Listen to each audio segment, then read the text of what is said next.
Hello ladies and gentlemen, and welcome to the stream for today. We have 1 minute to go here, so let's wait that out and then just go straight into the games. We have a lot to show you guys this evening, so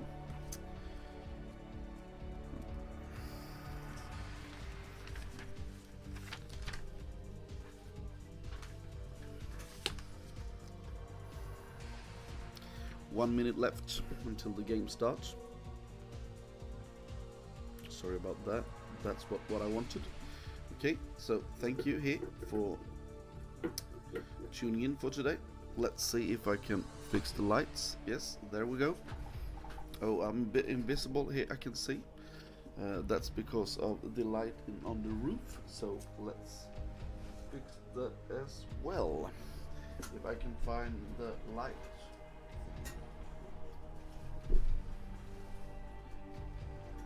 Where the heck is that? What is this happening to me?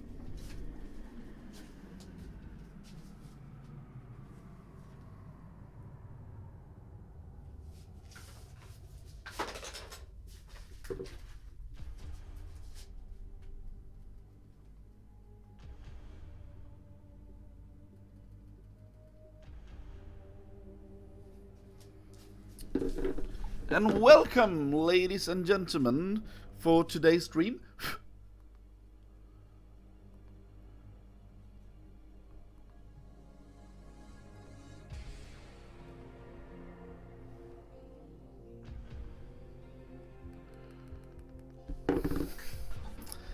Let's see here if I can. Welcome, ladies.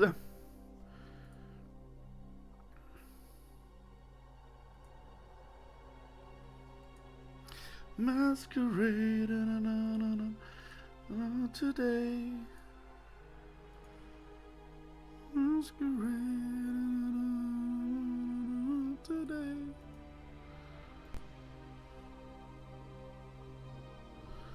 Okay, so let's see here. There are not a lot of people in the stream yet.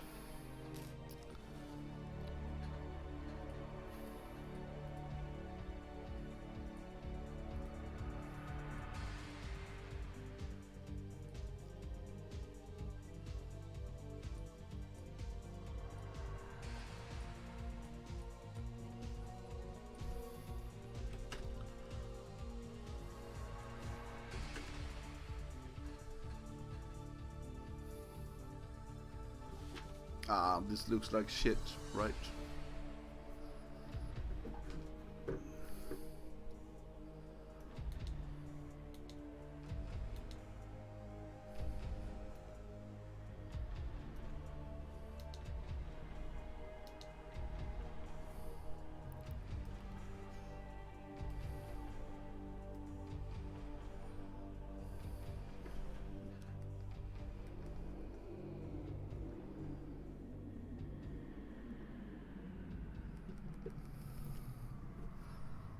Okay, here we go.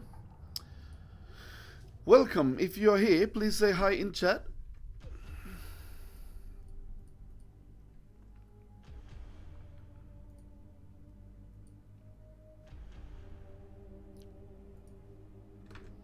You can see we have some people here, but we are not a lot of you.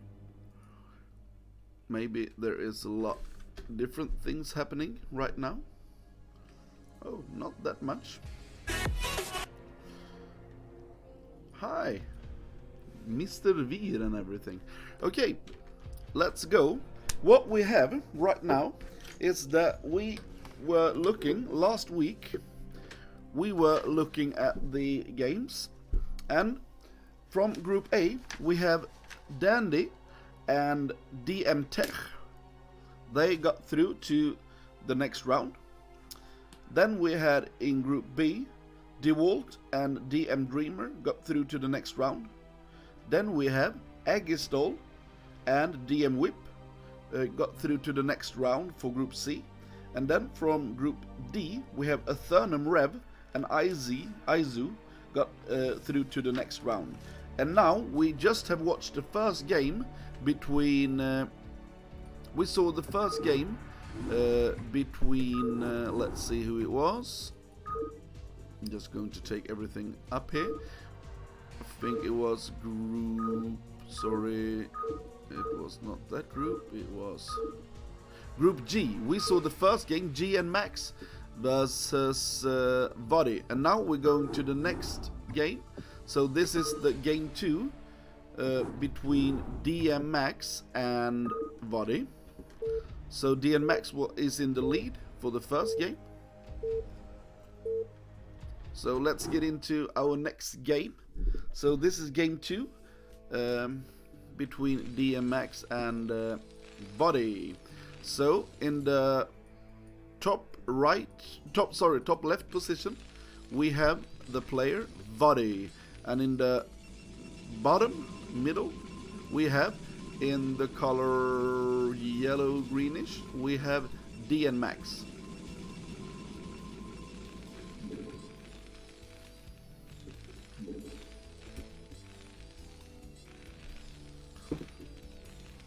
And as I said last time, we go sometimes for a bit X2 and stuff in the beginning, because we have so much to go through and I don't want to sit here until too late, because I need to get up in the morning. Okay, we see just a normal build here, no shenanigans. Late scout here for the MX. I hope the sound is good and everything.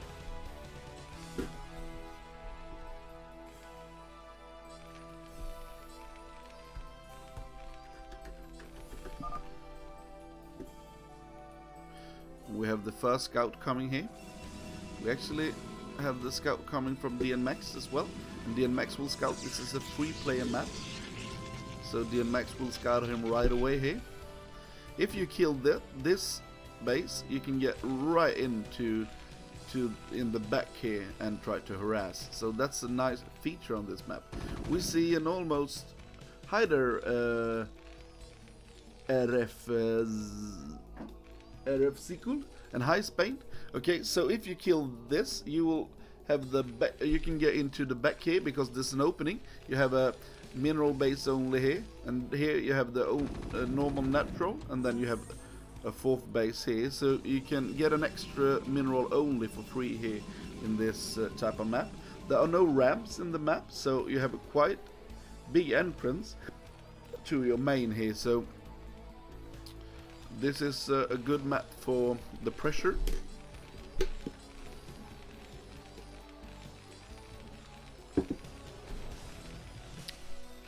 I hope the sound is good and everything, that it's not too high, of the music sound is not too high, the mic is good, and the game sound.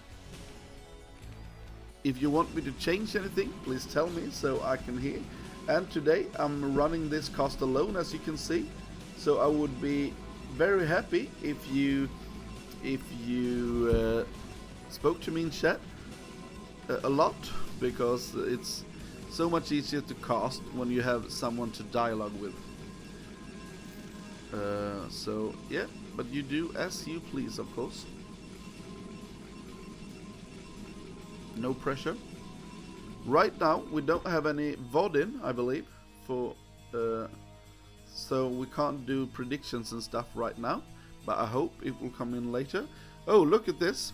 DNMax goes for the DTs. Let's see what the follow-up is here. Will he actually die from this body? It looks like he doesn't have anything yet.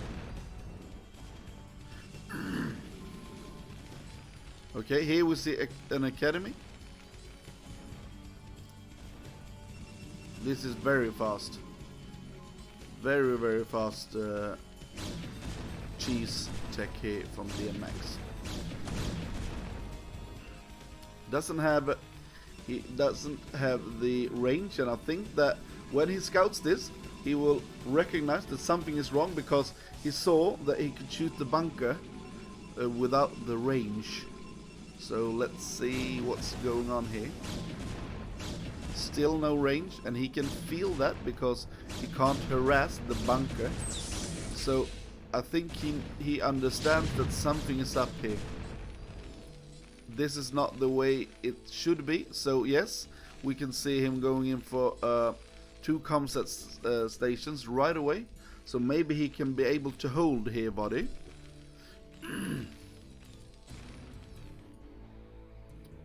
We see 1 DT coming in here.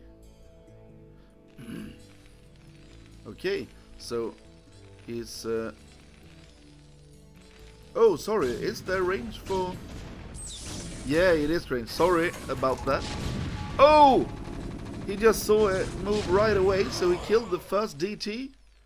Very, very easy. Sorry, Pan Pan, maybe there was speedier range than I thought. I just took a power nap before this. I worked all day and I just ate some, got the kids to bed, so I'm a little bit like coming into this. Yesterday I went to bed late, and the day before that, you all remember, I went to bed real late because of the stream, and I'm going to stream tomorrow as well. So it's full out work and stream and stuff now, and kids, so this is a busy schedule. I thought all of this should be done on Monday, so... Okay, let's see what DNMax goes for. And as I said before, DNMax won the first game. More DTs actually. I think maybe there will be, yes, I think this will be a DT drop. We have a dropship coming from Body as well. And now we see him take the 3rd base. So I think Body is in a great position here. He denied the cheese. Now he's getting into... Oh, and I like this. This is quite early, and we talked about that before, or not we, but you say that as a caster, just to feel inclusive. Oh, 1 too many here maybe. So yeah, maybe it's okay. Okay. Very, very good here. To deny the mining here. Putting down some spider mines. Oh, he saw it, but maybe the tank will die. No, he will lift it up in the nick of time. This is very, very good for Body. And as I talked before, usually foreigners are very, very late with the upgrade. So I really think it's a good idea to go for a speedier upgrade, as you can see. Now we see, sorry I missed this, because I looked at other things, so we can actually see here him going for the DT drop. And what you do with the DT drop is you drop it, you wait for the scan, and you lift up the DT. So he wastes scans, then you do it again and again and again, and he will never have enough. I'm not sure why he's not keep harassing this base before the turret comes. Now he go for the 3rd. Harassing that, or the mineral only, if you say it like that. And we see him getting a science facility here, so that he can get vessels out to be able to handle this. A lot of DPs everywhere. Look at the SCV account here. 1 more scan. So I think he cleaned that up. I think that DNMax could have done more damage with that. He actually dropped and then let the turret be built. I think he should have kept harassing this base.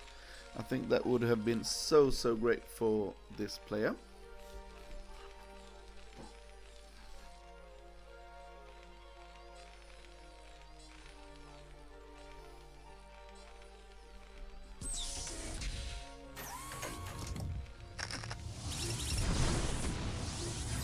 Now we have 1 more harass coming in here. But now we have the turrets and everything.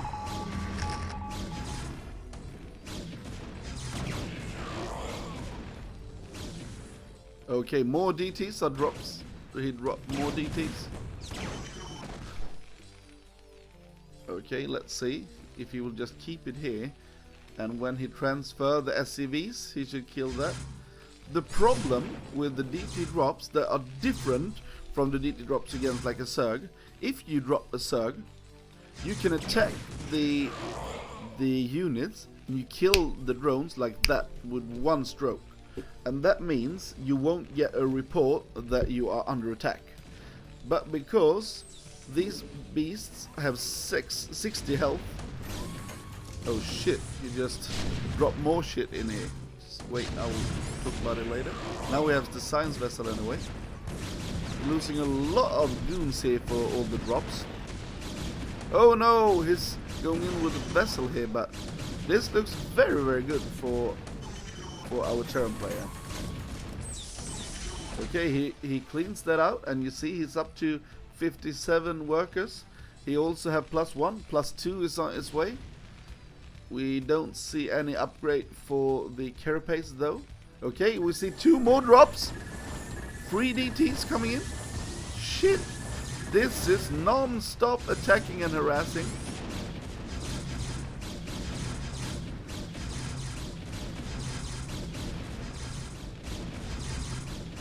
Yeah, he's making even more Wraith, and that's a really good play when you play against this type. Oh, look at the glitch here with the SCVs.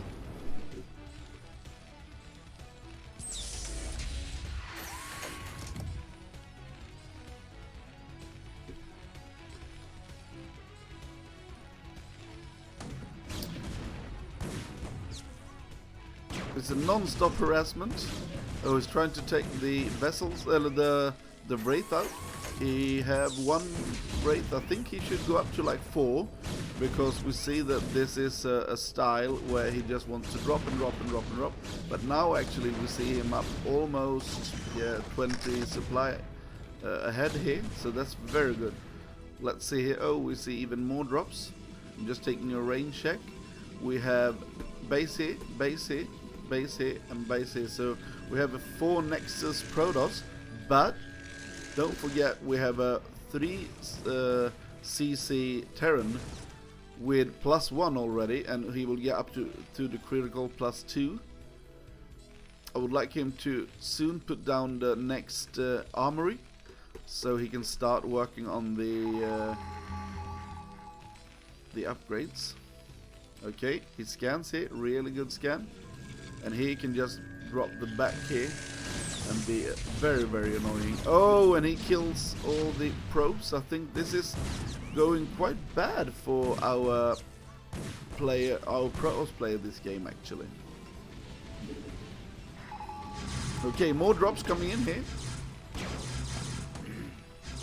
But he cleans it up very, very well, and just doesn't lose that many SCVs while the drop is going on. He's losing mining time, but not SCVs. And that means that it's quite good for the Terran this. And I think you will see a nice timing though, maybe a +2 timing or something. Welcome everyone for streaming in here in my chat. Please say hi when you arrive, to tell me that you are here, and so I can see who you are. Okay. I think this base is a bit, it's a bit vulnerable here.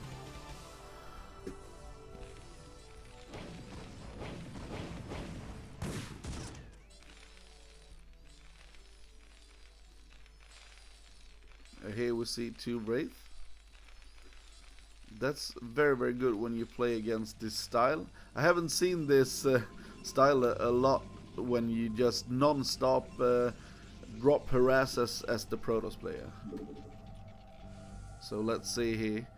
I don't think you have any units for the attack here. And you see everything is just going down for him. Oh, he survived here with the DT. But this is so much units here for the Protoss player, but it's nothing compared to Vadi.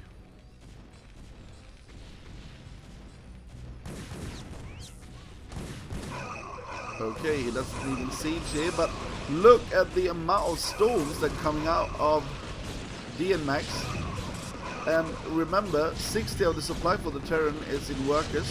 It's up to 65 supply in workers here. So, but now this is just a small army. And look at this drop here. This is a wonderful full engagement here. I really like this. I think VOD is playing an awesome game here actually. Now he's attacking from 2 different positions. Oh, look at the mind ray there. Very, very good for Protoss, but I still think he's in a big deficit here.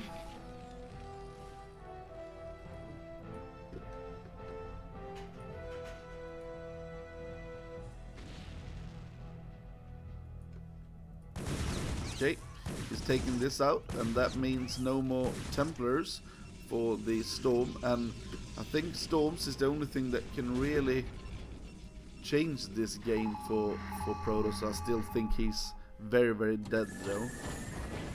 Look at the amount of units that we see here from Body, and he doesn't have enough to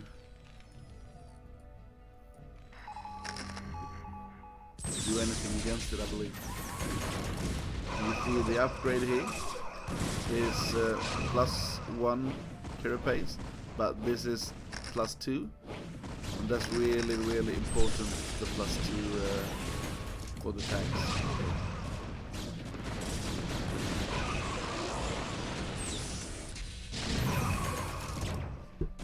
Oh, he's losing 2 vessels. That's not the best.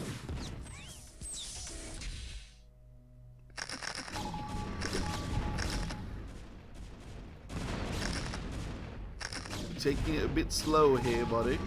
I think actually that he can just run through this. He doesn't need to wait. So let's speed this up a bit. As I said, this is like, we have so many games that we are not just going to look at everyone in the normal speed that we do tomorrow when we stream, because this is too much games to walk through if you do that. Oh, 1 more drop. 4 Zealots coming in here. Let's see if he cleans this up. I don't think that he can do anything against this this power of Terran here. Look at the amount of units. He doesn't even need to use the tanks, I believe. He have enough vultures to just use them to run through here. Okay, we still see that he doesn't clean this up right away. Now some vultures are coming in and cleaning this up, but he's still losing some SCVs, and we see Terran has a great economy. He's at 1 base here and everything.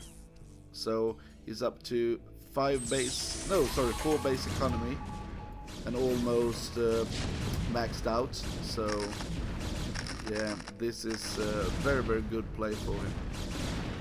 Tomorrow, ladies and gentlemen, we will also have the draw for the round of 16, and I think my wife will be with me to do that. GG, ladies and gentlemen, we have the first game for the evening here. So we have a 1-1, and this will be the decider. Vody versus DN Max. Did you see that? He was at 337 APM. That's crazy amount of APM for Vody. Okay, let's get into our last game in this series. It will be on Tau Cross, and it will be the lovely player Vody versus the lovely player DN Max.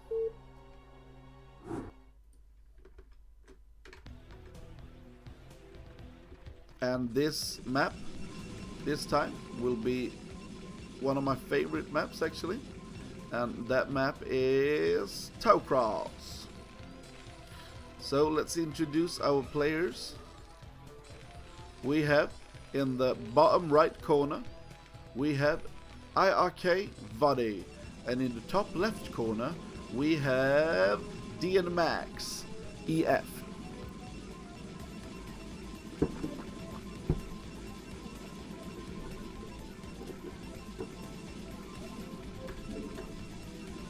And the winner of this will be the first to get out from Group G, actually, ladies and gentlemen.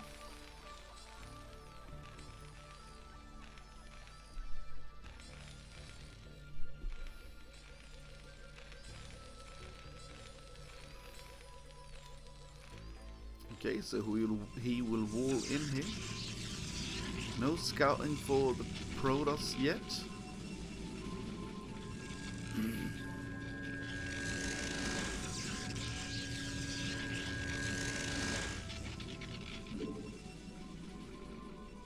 Okay, now body comes in here. Scouting around a bit. See him at the first site here. What you can do on this map is you can actually close this with the barracks. You can close it here with pylons and stuff like that. Okay, we see no seal up coming out, but we see quite fast range. Okay, we see an expand before the factory.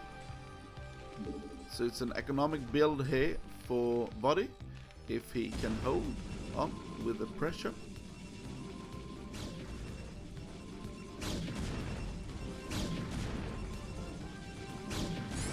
He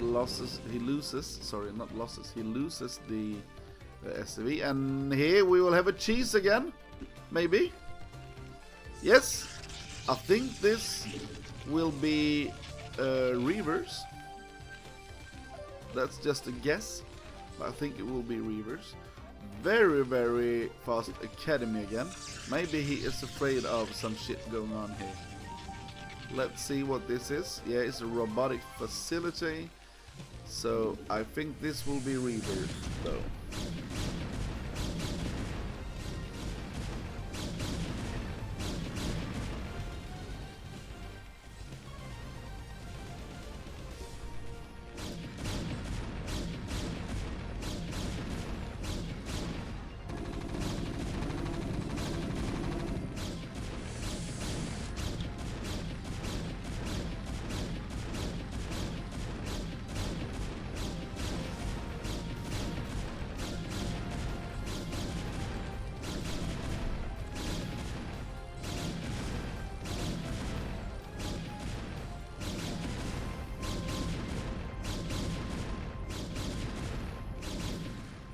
Okay, so we see the robotics facility coming.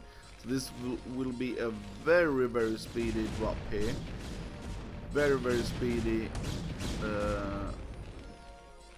attack with the reavers here, actually.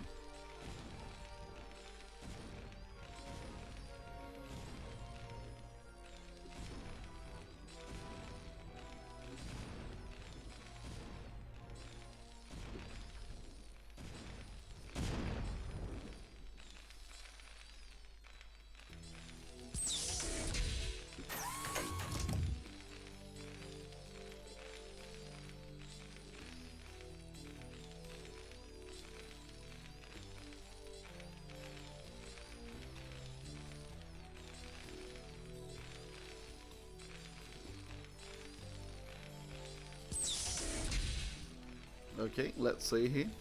We also see the speed. But look at this. This is very, very good for body. Okay, now he sees that there is no expand here. So I think he's a bit worried here for what's going on. And now he see the Reaver coming in. But look at the response here. This is a very good response to go with the Wraith here, but I also like the Goon here, but this is not doing a lot of damage. He's just harassing some supply depots here, and that's not really what you want to harass. Actually, you want to do some damage to the SCVs. Now, 2 tanks are out. I think this is just a quite perfect hold for DN Max, actually.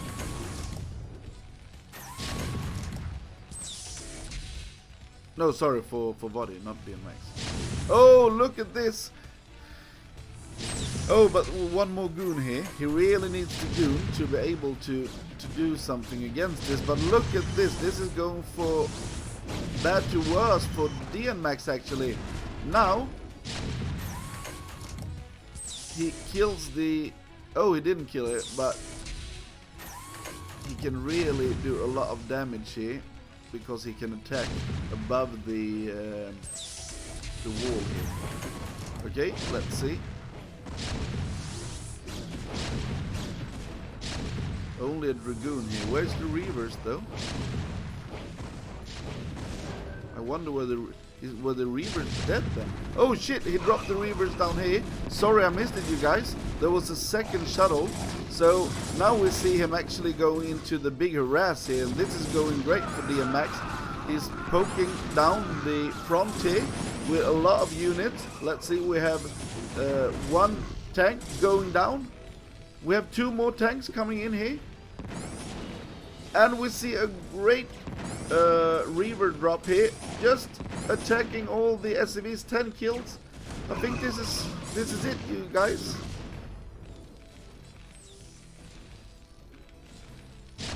It's just falling apart here. Party is down to 70 workers. The only thing that's going for him is that the Protoss just gets his expansion right now. Okay, 2 Wraith, 3 Wraith to just try to hold this. So he will try to attack here. Now we will see, yes, there will be more harassment going on here for DNMax. DNMax is relentless with his drops and his shenanigans.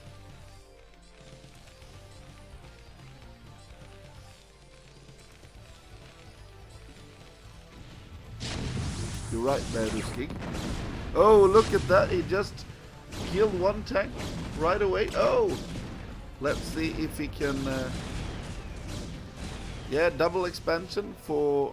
Oh, maybe this will be a triple expansion. That's crazy. Let's see. Now he tries to drop the next tank. Oh, he didn't do it. He's just leaving. But this is a big mistake. He loses the Reaver. Okay, more Reavers are coming in. As I say, it's a relentless strategy here, but look at this though. Because the expand was so late for DNMax, we can actually see that DNMax is on, they are the same amount of SCVs actually. And now he's losing some units over here. Let's see what he can do. I think he needs to get in, drop this. Goon and Reaver, try to hold this.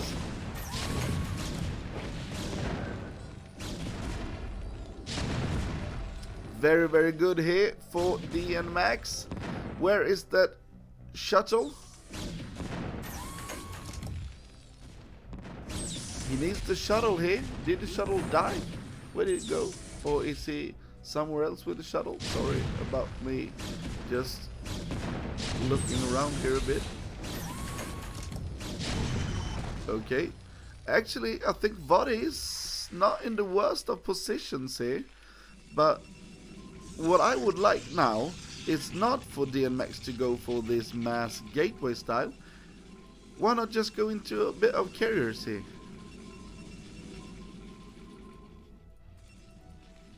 He has a lot of gas. He sees that there is only... He sees that there is no armory.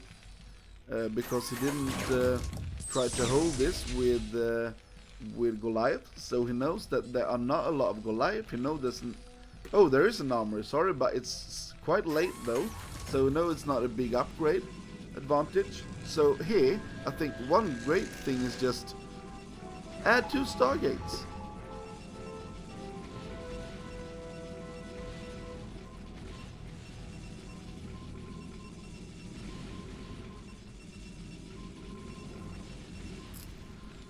He loses his robotics and everything. And as we look at this, this is the same supply.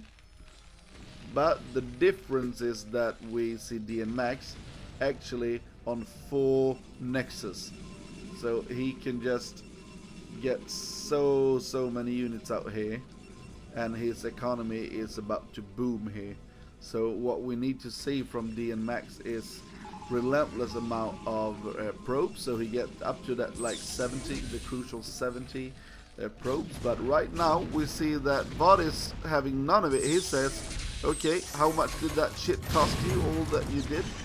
Let's get out to explore that. So he wants to get out to have a map presence. He haven't had a lot of map presence yet, and maybe the fourth Nexus here was not the best idea from DN actually, but right now I think Vodi should be a bit aggressive, or what's he doing now is adding a dropship, and that's a good play as well, just because you need to be present, you need to make some harassment of the Protoss, not letting his economy boom like he's doing right now, but actually still on just 56 probes, and I think he will lose quite a lot of probes now, but he doesn't know about the third and fourth base here. That was good though by DN to hold that. You are totally right, Ruski. Drops can't do that much, but he can use the drops to have tanks like over here and killing some probes and stuff. But still, DN is not really making enough probes. He should be at like 70, but he did some probe cuts instead.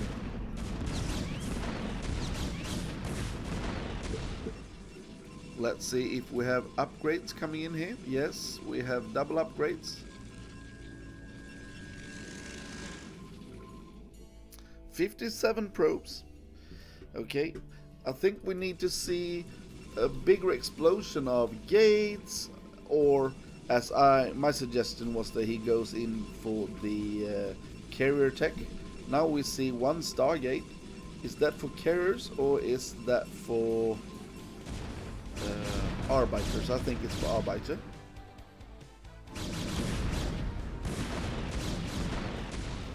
Hi there, Athunum. Do you think 60 probes on 4 gate, almost 5 gate, is enough?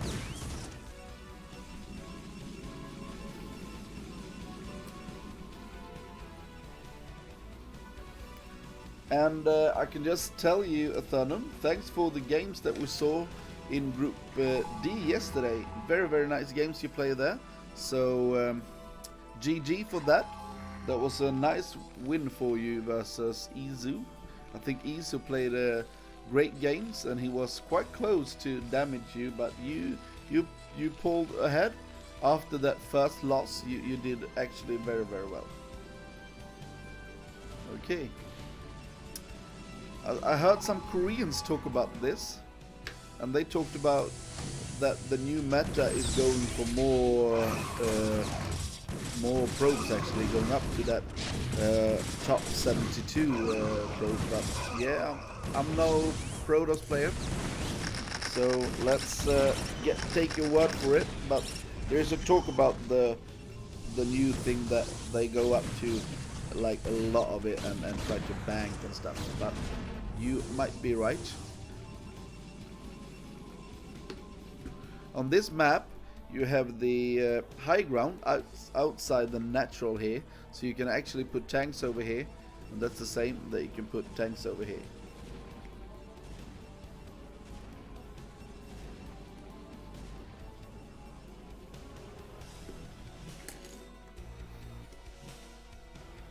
Yeah, there is a lot more going on with the new strategy with the Protoss. I think Best was the one that really popularized it, that instead of going for carriers or going for, as we see here, Arbiters, a lot of people now just go for the massive amount of gateways, and they use a lot of dropships as well, but they use like 4 dropships, some with Zealots, some with Temper, so they storm the Terran army.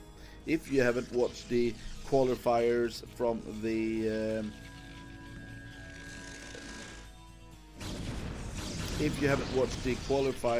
for the ASL, like the wildcard qualifier, Rush versus Best. You should go in and watch that. That was some amazing games, Rush versus Best actually. Best of 3, and yeah, you can see the style that Best uses there. I think that Best is close to being one that can take a title. He doesn't have a title yet, but I think that he is growing in skill.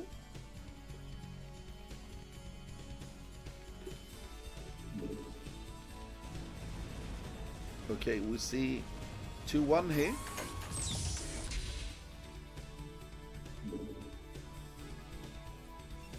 And now we see some Arbiters. We should see one Arbiter somewhere. Let's see. Sorry if I miss it.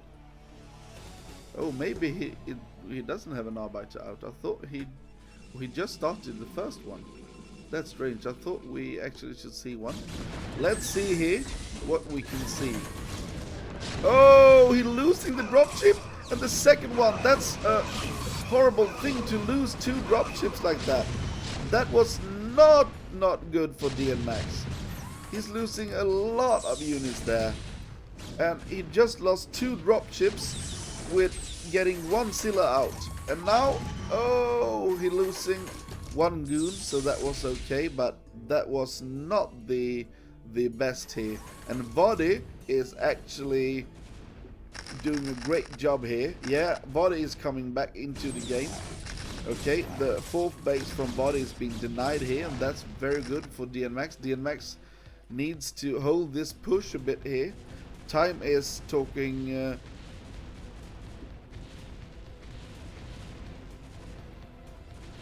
let's see here. Oh, we see a small counter attack.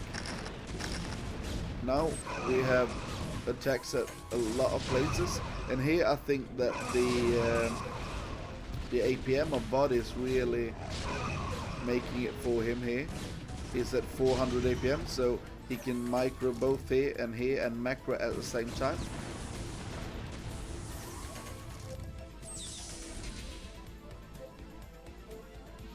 This is a disaster for Protoss, yes.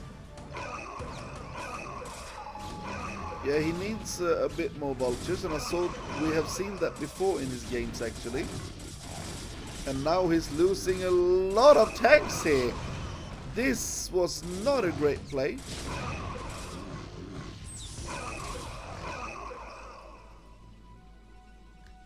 I don't remember what game it was yesterday what we saw, but oh, it was Dandy when Dandy played. Dandy played with a lot of vultures, so that he always had this big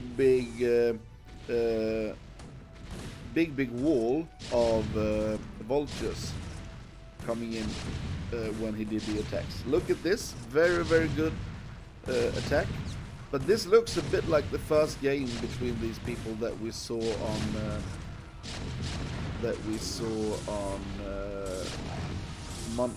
Monday. Okay, so he's just making chaos here, DNMax, expanding everywhere.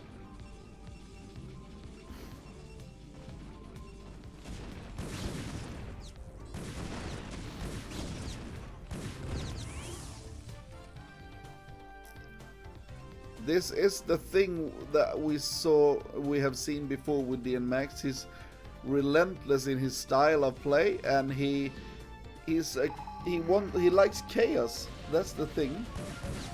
But now he is far behind here, and very good upgrades for the Terran player. Let's see if we will see +3 coming here. Yes, but it's a bit late though. But the problem is that he's only at 1 mining base. Oh, sorry, we saw 1 more base here. I'm not really sure that we can say it was a thrower. I think that after the first harass, because it was so late, I think he was very late with his expand. DNMax, so he wasn't after all the harassment that we saw in the beginning of the game, he still wasn't that much ahead. It wasn't ahead in supply or in actually in workers. So, but I think that if he got the 2 dropships dropping, he could have won it.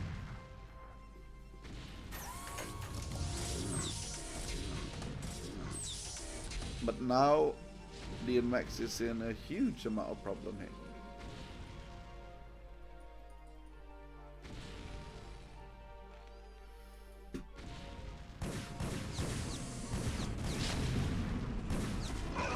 And let's see, the upgrade from DNMax is 2-2.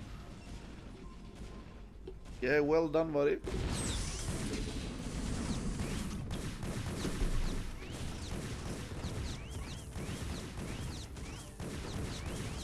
I've said it and I will say it again. I think Body is one of these players that right now he's not in the position to win like versus the absolute best players in like big series and stuff. So he is almost a pro league. He was in the pro league for the BSL, but it's not as you can say like the very best right now in the corner scene. But I think that I have seen him grow a lot in skills, so we could see Oija like 2 years ago, or was it 1 year ago maybe, that he won the Gusu League in BSL, and now he is one of the top pro leagues in BSL, and people say that he might be the 3rd best Protoss in the world, and I think they are quite right. And I think that Body is having a journey that resembles what we see from Oija. That he is a very good Terran, but he's not at the top level. But you can see that he have the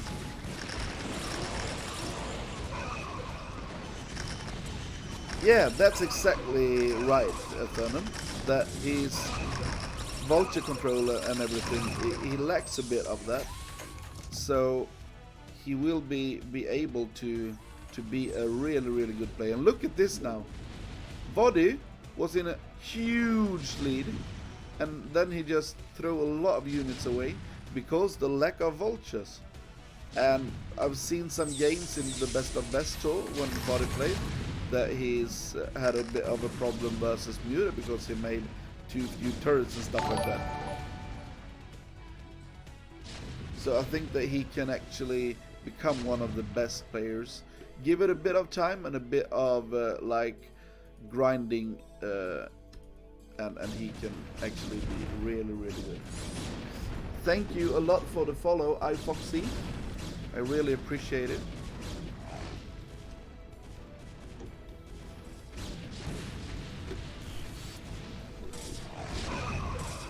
Oh, look at this. If he denies this, none of them are mining. Oh, but we have a bit of a mining over here. Sorry, I was just checking that.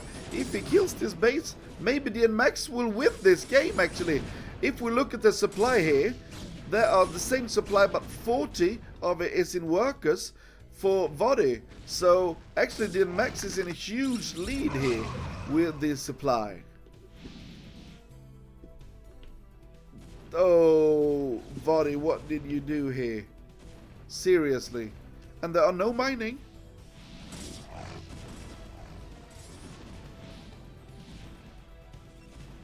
We need to see an expand here for...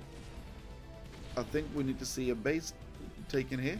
Now we see long distance mining, and he will try to lower the CC here and hold this for all he can. But what can happen here is the DNMax can actually recall. I think he can recall just on the army here. Protoss are not. He have a bit of an econ here, but he should move the probes until here, and now he should just recall. If he recalls on the tanks here, I think he wins the game. But does he know that? Okay, we see long distance mining coming here instead. Why is he not moving all the gas probes to this position here. Oh, that was a huge mistake to recall into the base here instead. Why? Oh, why did you do that, DMX?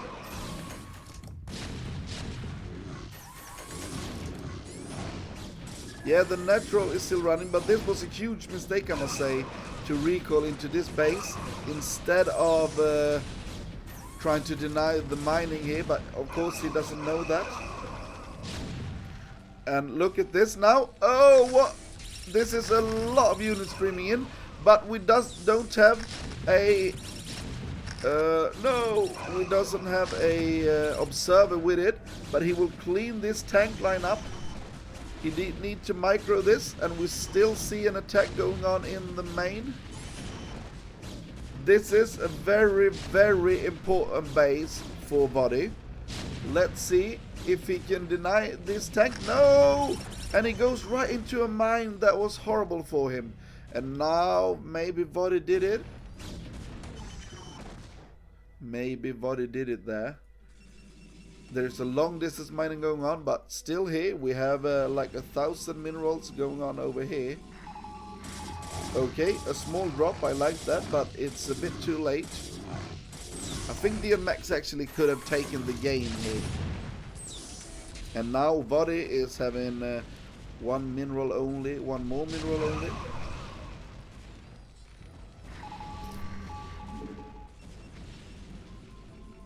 Now we have what I would like here is, if you see the amount of gas, why doesn't we see like huge amount of Archon and Templars? That's usually what you see in this type of situation.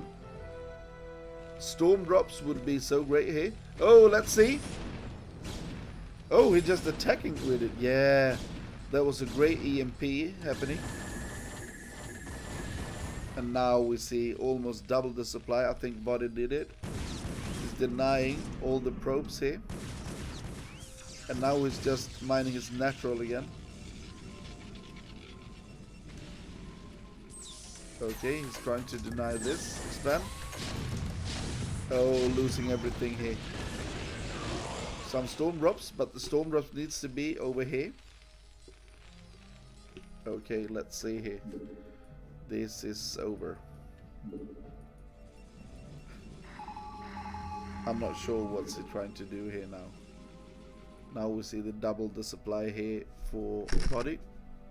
We see him growing in economy and everything.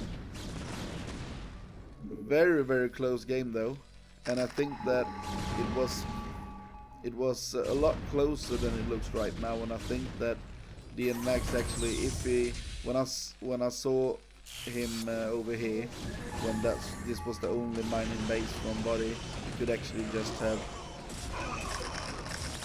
recalled there. Instead, he recalled in the natural, and I think that was the mistake that we saw from him. Okay, so I said thank you for the follow to Foxley, and if you don't follow the channel and want to do it, please do. I'm very thankful for everything that you do. If you follow, if you subscribe, and do whatever you want to. I try to make great content for you.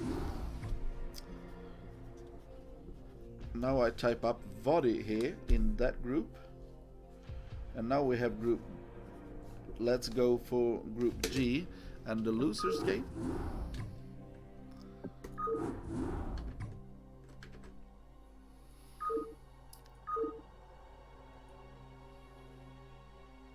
Okay, it says here that Oija actually got a walkover. I didn't know that, but it was a walkover for Oija. So interesting. Who did Oija lose to in the bracket? I'm not going to check because I don't want any spoilers. I don't know anything of which players that win and lose these games. So let's go for group E then. And that's a Zerg versus Zerg. It's P-Tech versus Squall. And this is actually one of my favorite matchups. So I hope you will enjoy that. And as you can see here, if you look behind me, the sub goal is to get up to 10 subscribers. I tried that for like weeks now, and it's not done. So maybe I can't do it. But that's something I really hope for. And if you guys have watched the BVCL Red versus Rev, you saw the games Tang versus Athernum. They both agreed to go for a 9 game show match. And as you can see, we have 75 days to go to get to $25 here. So $15 more if you want to donate. Just hit the button down here and get some donations so we can get the show match Red to Tang versus Athernum. That would be the sickest shit ever. If you saw Rev versus Red, if you haven't, please get into the YouTube channel and watch that. And now you say, do you have a YouTube channel? Yeah, I actually have a YouTube channel. And I think that you should follow the YouTube channel if you haven't.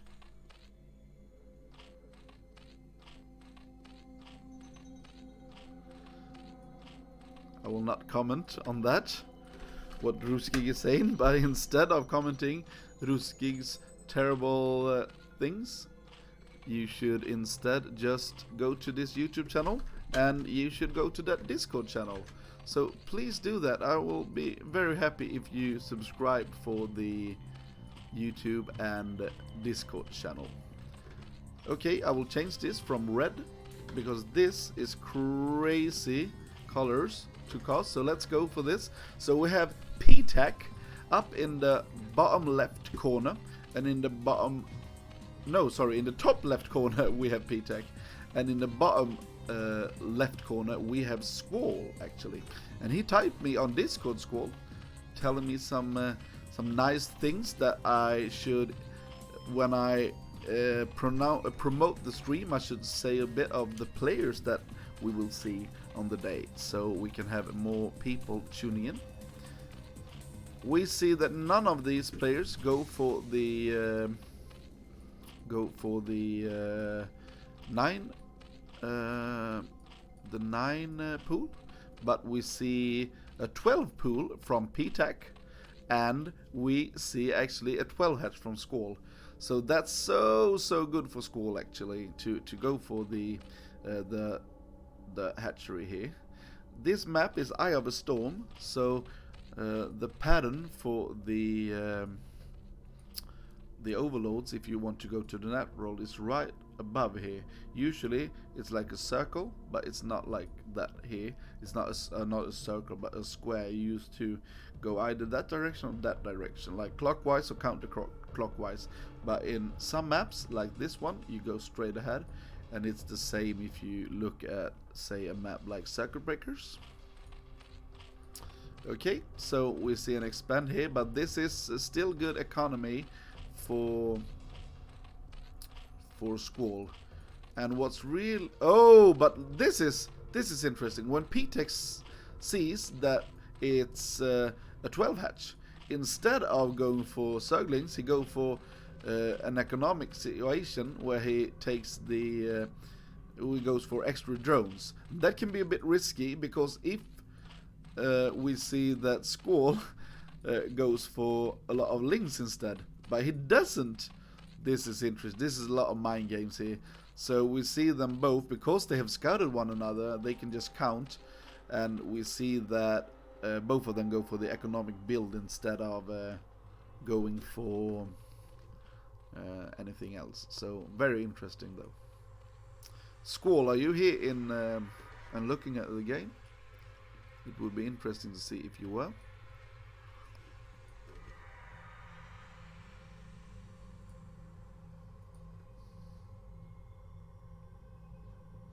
I don't think he is here, but yeah. Okay, we have some Zerglings out for PTAC, and you see PTAC is 2 drones behind. If you want to non-stop produce mutas, you have 5 drones for every gas. 5 drones for every gas, and then you can non-stop make mutas. If you have more drones than that, you actually will see your mineral account slowly get up. None of the players are really aggressive here. We don't see a Link Flood, we see Spire at the same time. If you look here, you can see the gas mine, it's at 4,400 and this is at 4,300, but it's not that great of amount that the difference is as high as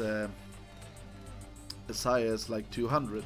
So he won't have one muta extra when the attack hits, and that's very important. But this is the most important. This is very, very important that we see 19 drones against 14, and we see an the extra extractor coming in a bit early. And the thing was that KoK went for the sunken colony here. Very good little harass here. And you see the gas count from Squall. I think this is very good for Squall actually. Or Squall, I don't know. Okay, now the harass is going great. He's picking this up. Oh, he won't pick it up, and that's not good if you don't pick it up. Because now we have the Zergling lead as well. And he didn't go for the speed on the he didn't go for the speed on the Zerglings. Oh, I think he over microed there a bit. KoK. He was in a lead with the mutas. And if he had hit with the mutas and the Zerglings at the same time, I think that would be great for him. But right now he's not in the great position. Let's see. Oh, but the connections on the with the Scourges really needed to get something over there. Now we see 7 mutas against 5, and we need to see something coming out of KoK. Okay, now we see 2 more mutas coming out of this, but this is very tight for both of these players, and we see the Ling run by. It won't do any damage whatsoever here. Or maybe it will. Doesn't he see this? What's going on? Okay, I think he is a bit afraid of it. Yeah, he's just using 1 muta to try to get that. Let's see about the upgrades here. We have no upgrades coming in for either of these players. And we see both of them having, I think this is 1 less drones that he needs to non-stop produce mutas, as we talked about before, but then you can hit some Scourge as well, and you will be okay. Right now we see him try to engage here, and they have the same amount of mutas here, but the Scourge connects actually. Very, very good micro here for Squall, and we have 1-0. So the first game is done, and welcome Alan du QR. Nej, Gukku. Alan du Gukku. Thank you for the follow. I'm very happy that you decided to follow this stream.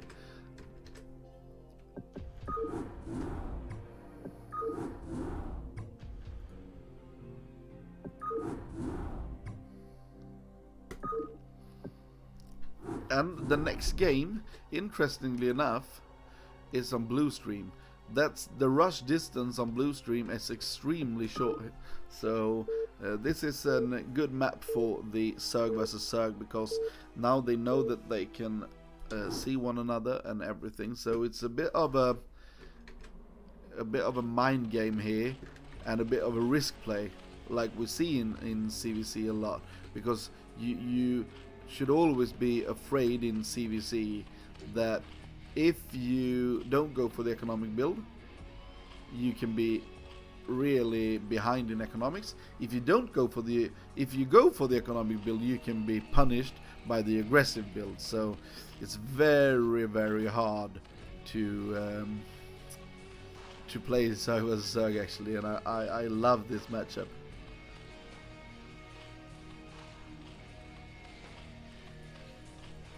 Okay, so let's get into the game here. We see in the let's see the normal cost, so let's go for that instead. We have in red, we have Soul PTAC, and in the top right, going for the 9 pool, we have Squall. Both will go for the 9 pool. Maybe because of the rush distance here, they both go for the 9 pool. Let's see what type of 9 pool it is. Okay, 9 pool with an extra drone, 9 pool with extra drone. What you can do is you can go for the 9 pool with the gas follow. And I mean the gas before the next drone here. So now they are doing the exact same build. Or, okay, yeah, the exact same build here. Maybe, right? Okay, not really, but almost.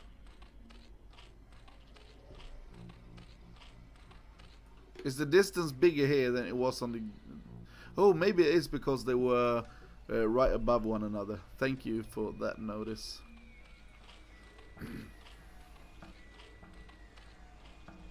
Because it's cross spawns, yeah. If it was cross spawns on Eye of a Storm, it would be a bit different.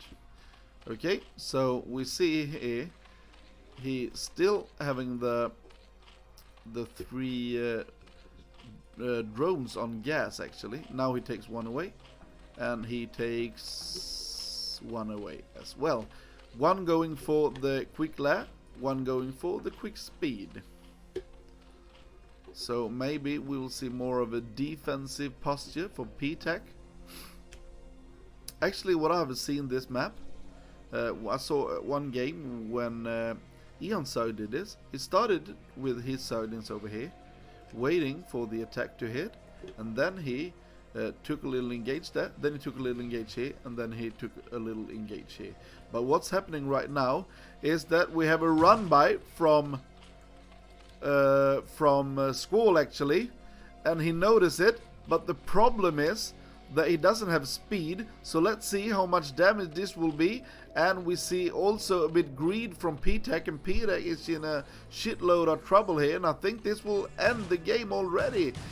How much damage will this be? No, don't attack the creep colony, attack the drones, man, and you can finish the game. Okay, I think maybe he will win anyway, but I still think that it would have been better if he did not attack the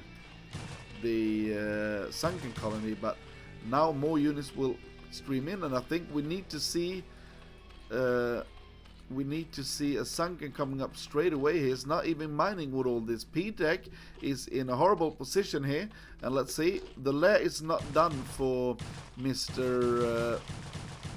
Squall anyway, but the gas count is a bit better for him. Oh, this is a really bad hold. He pulled the drones a bit too late. 1 drone is falling, so now they're at the same amount of drones here. And we also see drones coming for Squall, but this was still very good. But I think he could have done a bit better. Instead of going for the first sunken, he could have just picked off a shitload of drones. So I'm not sure that I think this was the best idea from Squall, but of course he's in a great lead now. But he could have almost killed his opponent, I believe. And now we see that he's in a drone advantage here. Okay, we see some more drones coming out of PTAC. And we see a very smart move here from Squall, taking an expand here. And now I think he should just try to have a look if there will be links, and just try to get three mutas here. I think the word free, like in freedom, is so close to the word three. So sometimes when you speak fast and you say free or three, it's so, yeah, I don't like that type of pronunciation. Okay, we don't see Mutus actually. We see Scourge coming in instead of the Mutus, and I'm not sure. Maybe that's okay.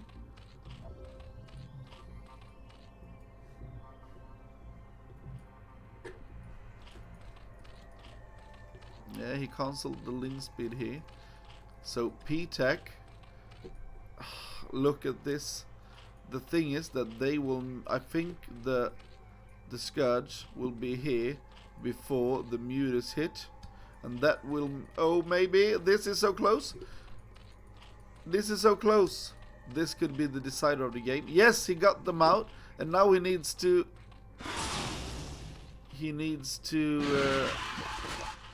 control this perfectly. He doesn't. He loses one. Let's see if he loses more. Oh, one more. Oh, this is horrible. This is going from bad to worse. And Peter just leaves the game.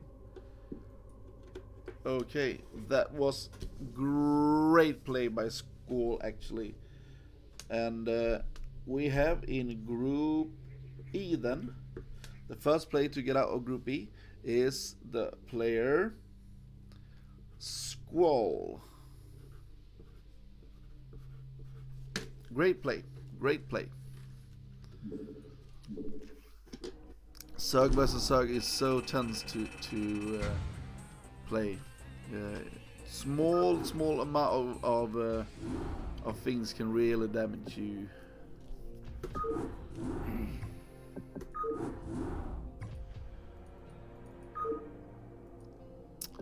Now we have the losers bracket favorite, and that is a massive game. The losers bracket final actually. It will be the IRK player favorite versus P-Tech, so it will be a PVC, and we will look at that if we after a 1 minute break here.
Okay, welcome back, ladies and gentlemen, and let's get into the losers bracket on the lovely map of Towcross.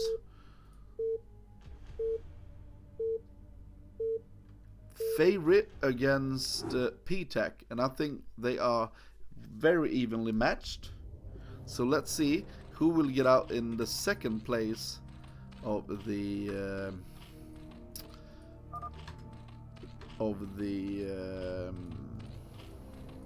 group here, of Group E.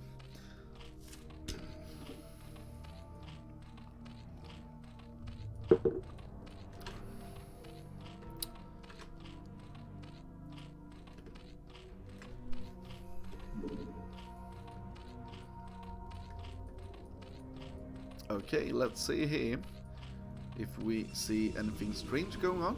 If you do the walling right here, Bonif told me, you can go for,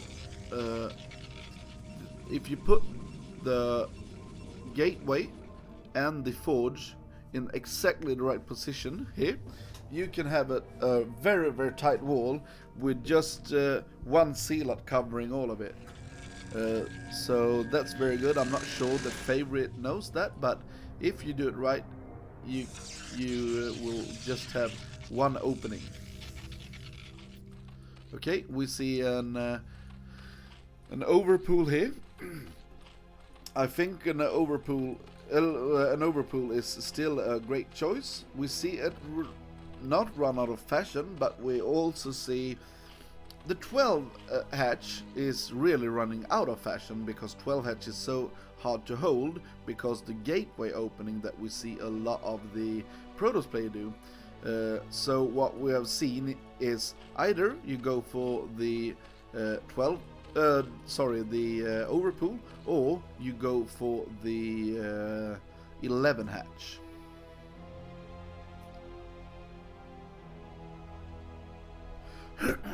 So Octag, do you think it's an overpool or an 11? Oh, sorry, an overpool or 11 hatch is the way to go? And welcome into the stream, by the way, Octag. Do we have anything that can cast a prediction with for us today here? Ruskig, oh, Mindflayer, you are here. Maybe you can, if you look at it, you can go for the predict, maybe, if you are here. Yeah, you are a much better player than me, Oxog, but I actually go for a lot of 12 hatch actually. Still, and I try to use a drone to slow the. I try to use a drone to slow some shit up. That's how I do it. But of course, it's very risky.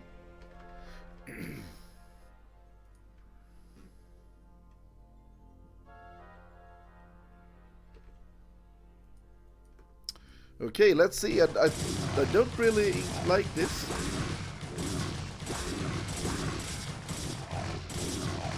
Okay, P-Tech is doing a great job here. This was very, very good.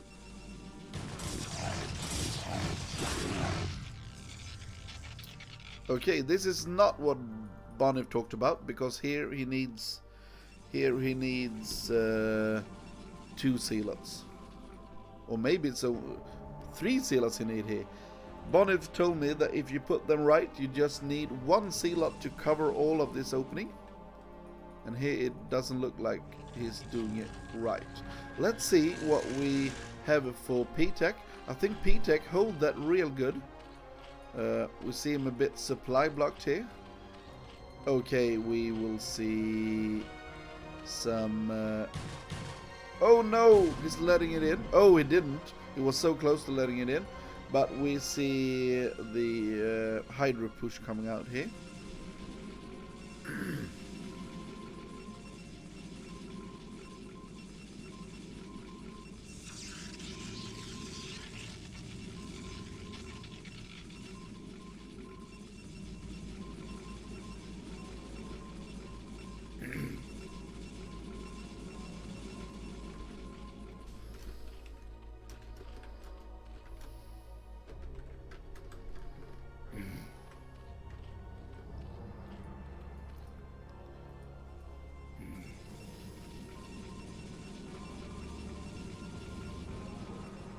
Okay, a lot of Zerglings actually coming out. So he will make a push with Zerglings and some Hydras. But why doesn't he make the now the Hydras comes? I think that this will be like a straight up just go for the cannon kill, not the take out the gate and then the forge and so on. But I think we'll see a move out. Yes, this is quite usual. You go for like a 6 o'clock move out just to be aware on what's happening, because he doesn't have any idea of this push, so he needs to to get an intel of what's happening, and he sees that there is no speed on the Zerglings. And now he will see the Hydras, because P-Tech needs to use the Hydras to kill this. And remember, ladies and gentlemen, that this is best of one, because this is the losers finals. Very good engaged there, actually, for P-Tech. And if P-Tech just jumps on this cannon, I think he can just jump on this. If he doesn't wait, I think this game can be over. I think this was way of an overextension here for Favorite.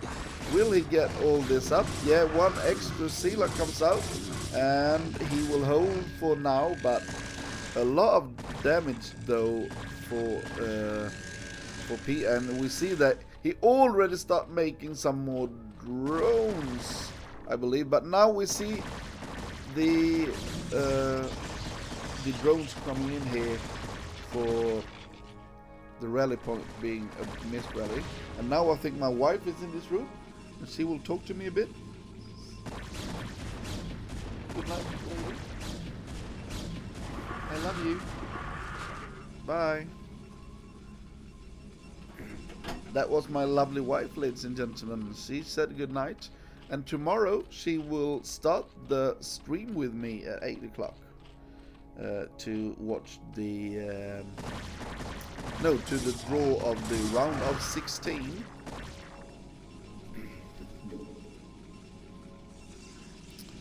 Oh, I think we have some problem here now for our Protoss player Favorite. This looks very, very good for P-Tech. We see him going up to 5 hatch, coming in here, +1, starting lair, having actually a worker lead here,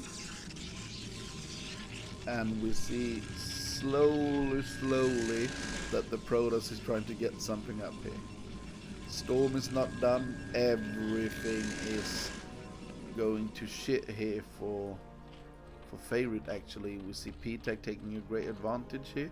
Sometimes you see, like the Korean, when they do this opening as a Zerg player, they take a 4th base straight away. Instead of going for the 5 hatch like this, they use the 4th hatchery as a 4th base. That's a bit greedy, but I think it would have worked so freakishly well here for him. And now let's see if he spots the DT. If he goes out, no, he will just have it in here to do something. This was 8 cannons. He did everything not to die here, and I think maybe this will be a 2-base push, because he goes up to 8 gateway. You can go for 8 or 9 gateway if you are not trying to take a 3rd right away. Okay, we see actually a lot of defense coming here from P-Tech. I'm not really sure why we see that instead of the macro play here. 5, 6, 7, 8. Yeah, we see the 8 gateway. +1 is on its way, but we also see that +1 is on its way for P-Tech. Okay, this will be a defensive posture for him, and that can work quite well. We see the Corsair is just scouting around, but right now no kills whatsoever.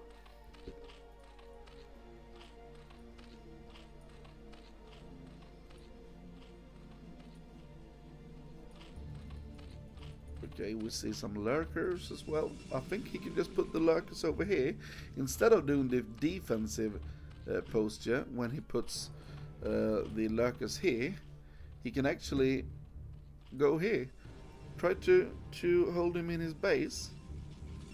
We see that there are no robotics. Of course he doesn't know that, but robotics is late. Okay, we see a 4th base taken here. That's a bit of a bold move, I believe, because he can just drop some tempers over here. It's very easy for him. Okay, he's taking his defensive postures over here, and we see more drones at it. We see 48 to 47 drones. 47 drones is a quite high number for a 3-base Zerg army, but this is okay. I think the saturation is good.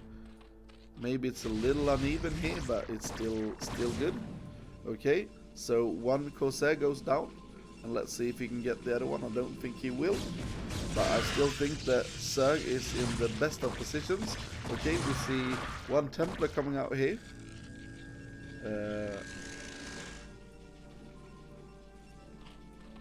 Is there Overlord speed yet? Maybe it's not out yet. Okay, he will use this to just have some map presence. It's very hard for the Protoss in this type of situation where you don't see any when you don't have the presence of the map. And if we take Favorite away here, we can see that how PEG is doing this. He puts units up. He have a really great vision here, and we will see from Favorite he will try to push out with one big hit, try to get a lot of damage done. But what we see then from PTech is a bit defensive play, having a lot of units. We see the Overlord speed was done. I was wrong there. I'm so sorry about it. Now I sound a bit like a noob caster when I miss stuff like that. Okay, will we see some Sunkens coming down here as well? We actually see that PTech is ahead in supply. Right now, I believe that Favorite should not wait anymore. If we see the mineral base here, not the mineral base, but his main base, we see that the mining out is soon done, and we also see that the mines here are getting quite low. So what I would like to see here is he going for it straight away, not waiting, but he's still delaying it, and I think we will see a sandwich coming in here. Okay, very good spread on these lurkers. Okay, what are we seeing here actually? Are we not seeing him turning around with these units? Okay, Favorite is doing this as you should as a Protoss player. Instead of going in with the Sealot first, you go in with the Dragoons and the Storms. You take it easy, and we see he's not wasting Storms, but now he's a bit sandwiched here, Favorite, but I still think he's doing a great engage here. Very, very good Storm dodges from PTech, and look at the amount of control here from PTech.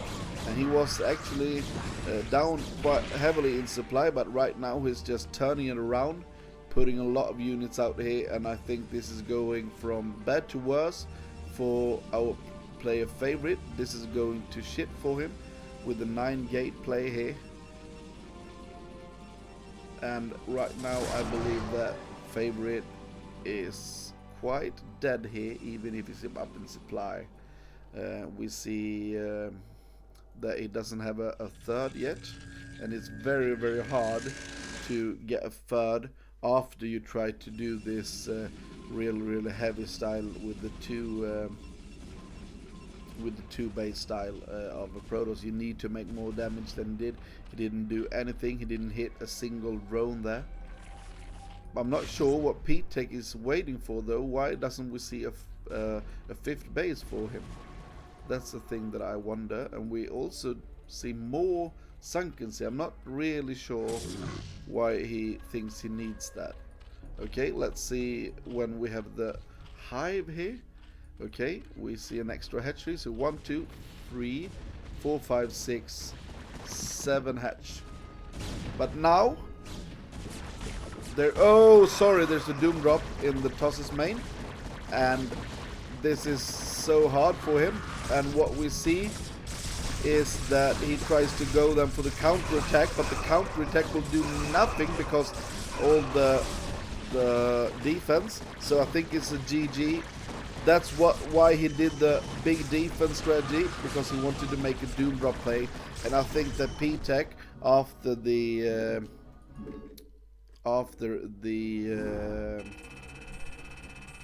what do you say, after the push there in the beginning, the hydro push, it was over. The big problem for Favorite was he walked out with the sealer to see what's happening, and then he saw he had no speed or anything of the sealers, and he saw that there was some hydras, and what he did was to try to engage it, and he didn't accomplish anything with engagement, and then he just jumped on it, got him into 0 tech, 0 macro, and he needed to build up from there without any map presence or anything. So I think that was quite a bad play for our Favorite in that position. And I think he lost the game actually just because of that move, and the comeback there was quite hard after that, and he needed to do something to get out of it, but he couldn't.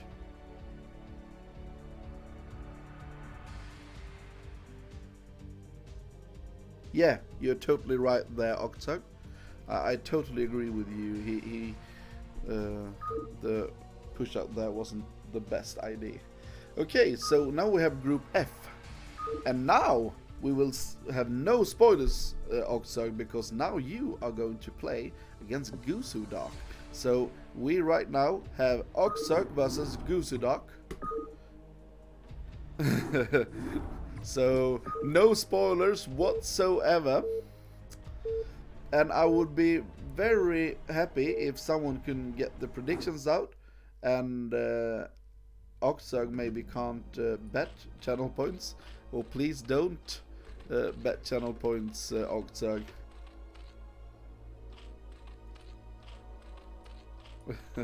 So, but I'm not sure if Mindflower Flayer is there so he can get the predictions for us.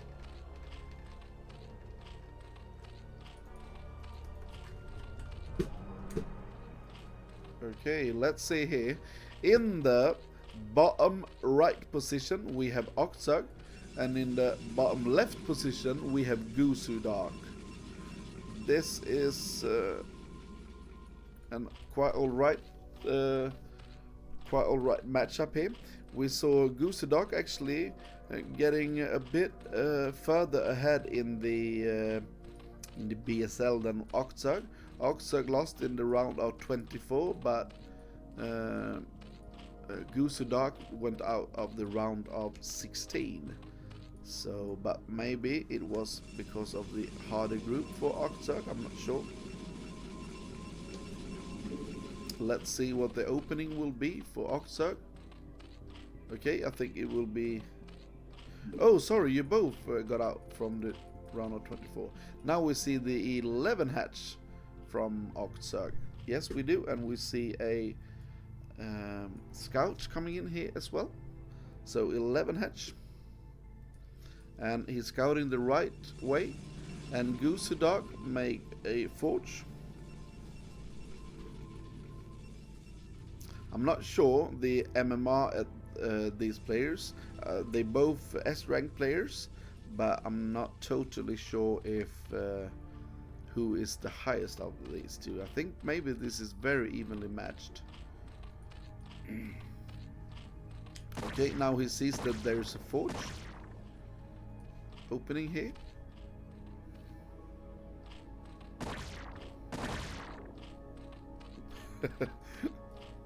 Goosey is a great player. Okay, so let's see if... Oh, so close! 1 health left on that drone. That's a bit lucky though. And one problem when you have this great scout at the 11 hatch is that you see that you can just go for this 13 Nexus. Sometimes you can even go for a gate before you go for the extra cannon.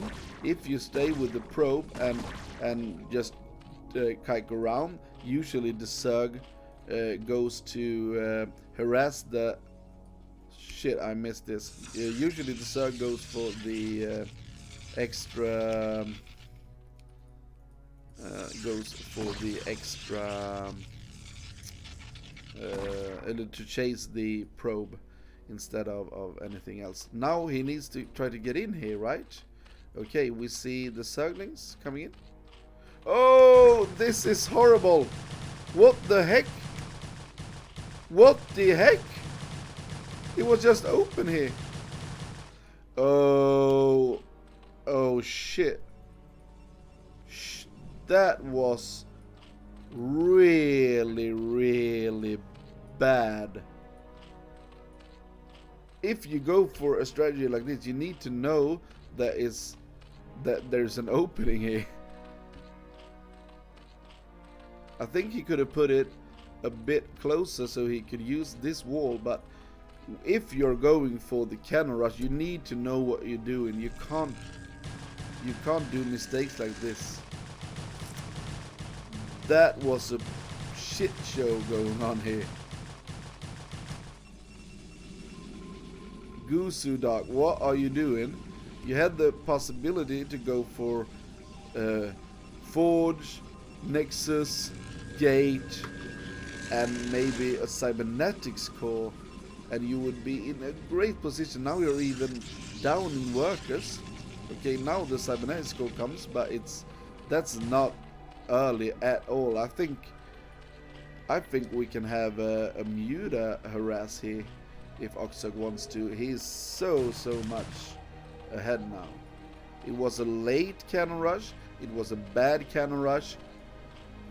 Really bad mistake here from Goosey Dog, and Goosey Dog actually get his first Zealot out now. They are Oxog as a Zerg player is ahead after 5 minutes. There will be no map presence whatsoever for the Protoss player.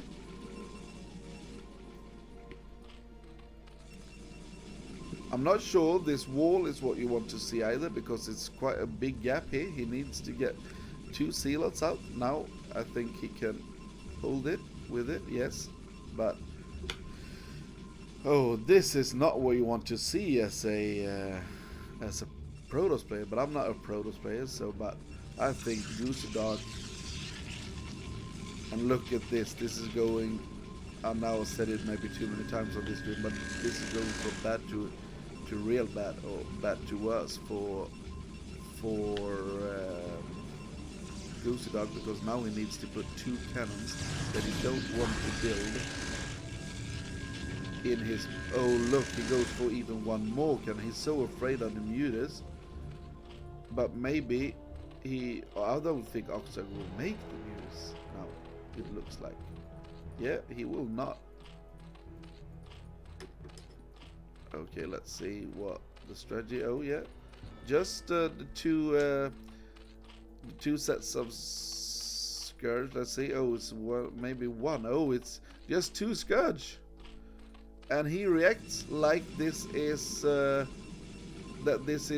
muted. So he goes for 2, 3. This is 5 cannons. The Citadel just started. No upgrade on the Corsair, so we have everything is late here for Goosey Dog. Sorry, maybe I repeat myself and I just say that everything goes so bad for him. I think this is a bit unnecessary, but to go for this creep colony.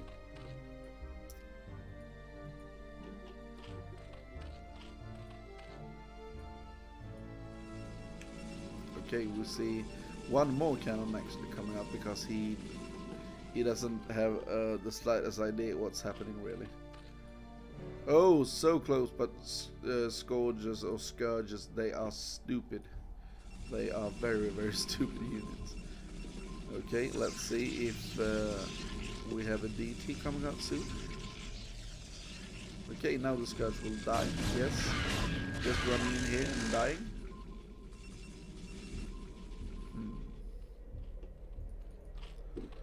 Okay, we already see lurkers. That's very early lurkers. and he will just contain him. We are... Do we have speed on the overlords? I'm not sure. I hope we have. Okay, we actually see a spore colony coming in. This is spore as well. Yeah, he doesn't want to have problems against the DTs.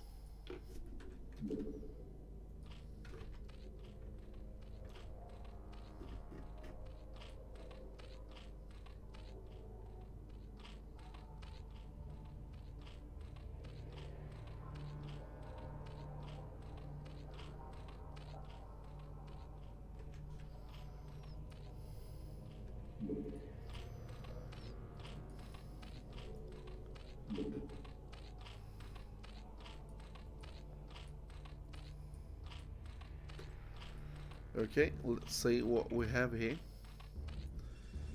This is yeah, this is not enough units here for Goosey Dog. Okay, we see a lot of lurkers. The lurkers will just hold here, and we see Oxurg going up to almost 60 roads, having everything going for him. I love this. Look at this amount of map control here, as we see. Now we see an attack happening here.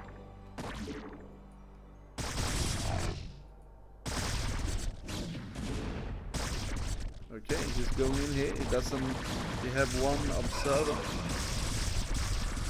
I don't think this is enough. No. Let's see. It doesn't think it's enough.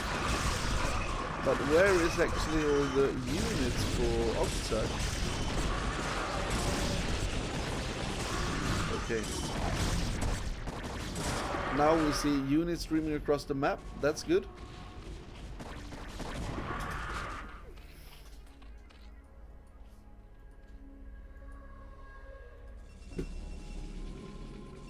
Goosey Dog is in a bad place here.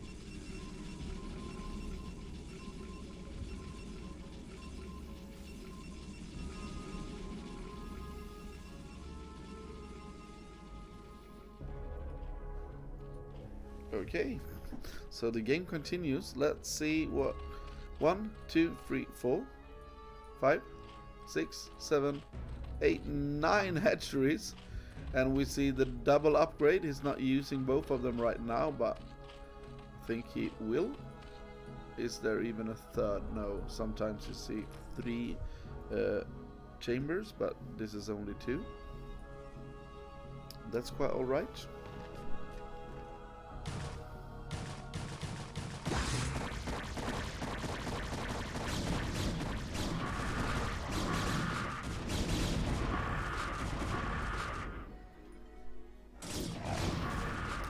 There is quite a big army now from Goosey Dog, actually.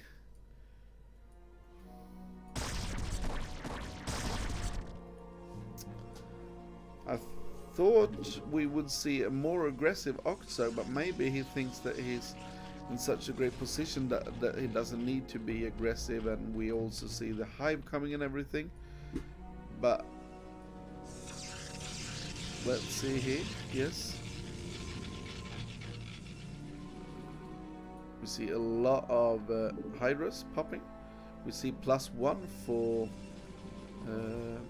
for Goosey Dog, and we see 1-1 for Oxurg, and now we also see 2-2 on its way.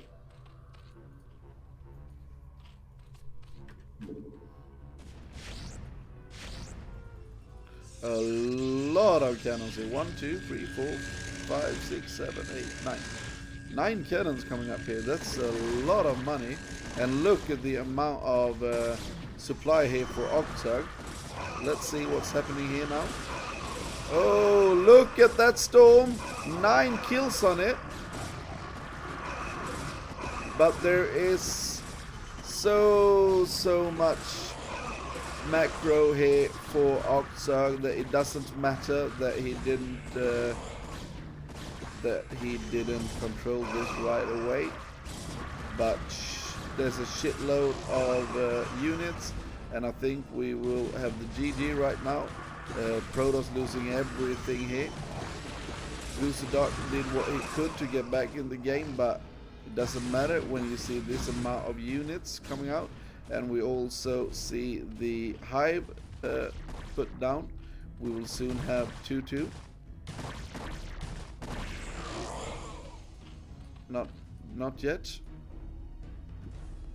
but he did not have enough units to engage the army right here now. Okay, he's putting some great storms up, but when you are playing against a 5 hatchery gas Zerg, it doesn't matter if you have some type of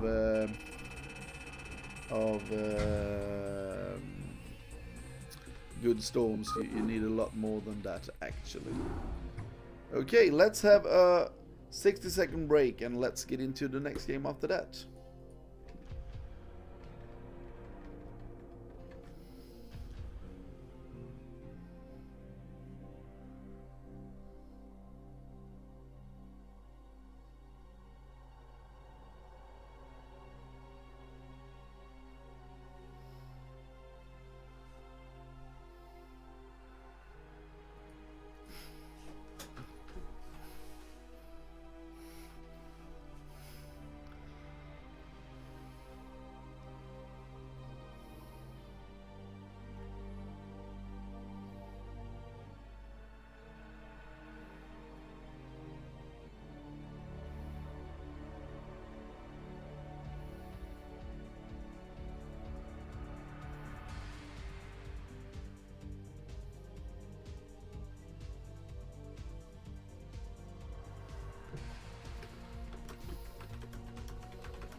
Okay, welcome back everyone, and let's get into our next game for the evening.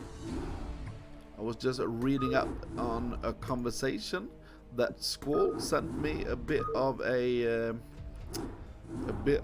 tips for my stream, and he also said that he thought that I was wrong with suggesting that he should have attacked the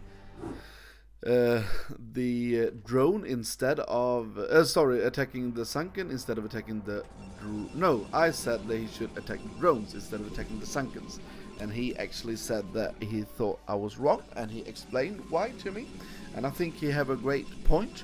He said that if he attacked the drones, maybe he would kill 2 or 3 drones, but then he couldn't go for one more attack if he just killed the creep colony. He could get a good arc and then reinforce the army instead and make more damage. So yeah, I think maybe he has a point. He is a lot better CVC player than I am, so I will take his word for it.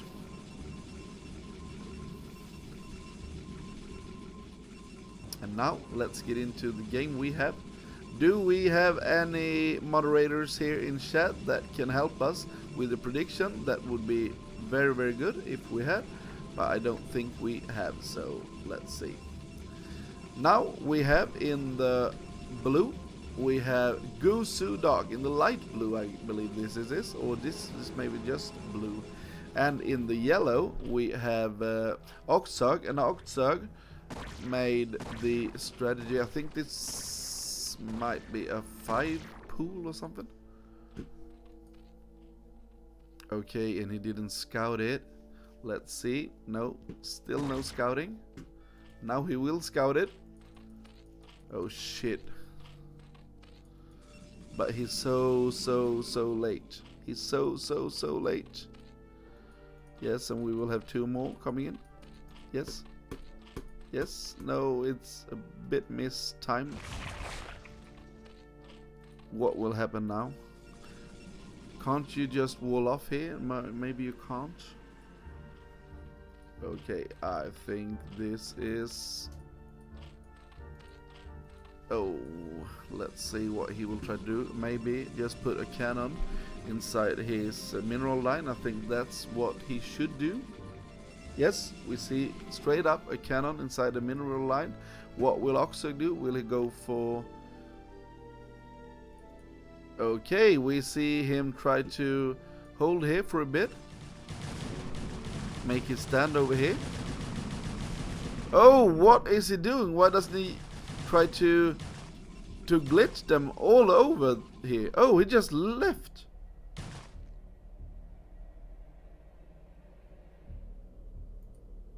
GG. GG. So, Goosey Duck. Okay. So what we just saw here was Goosey Duck trying to hold at the choke, and I understand. But he could have just glitched it all over and maybe get something out of it. Yeah, GG Octsurg, but I think he could have done a much better job there. And the cannon was soon done. Okay, yep, I'm not going to say anything. Maybe I doesn't know what I'm talking about, but I think that was not the right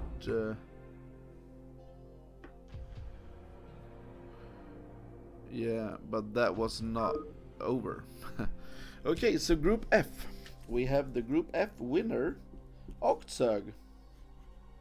And what I will say to you guys, that if you like Octsurg, as we all should like Octsurg, of course, because he's a nice fellow, if you really appreciate him, you should go to my YouTube channel and watch Octsurg play Redley. Here you have the YouTube channel. Please go there and subscribe to my YouTube channel, and there we have a show match, Octsurg versus Redley, and if you go there you will have the Discord server. So if you are not a part of my Discord, you should be part of my Discord, because I don't really understand why you wouldn't.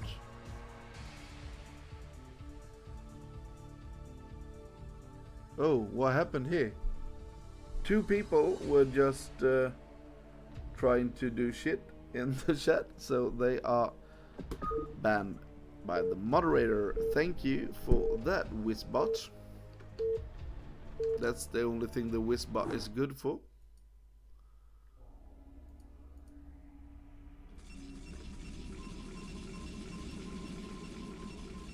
Okay, we have DM. We have DM Zen or Xgen Zen, something like that, and he is playing against Goosey Duck.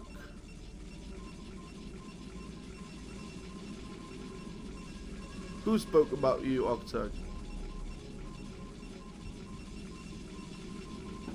Xenoxy. Okay, Xenoxy. Who spoke about you? Okay.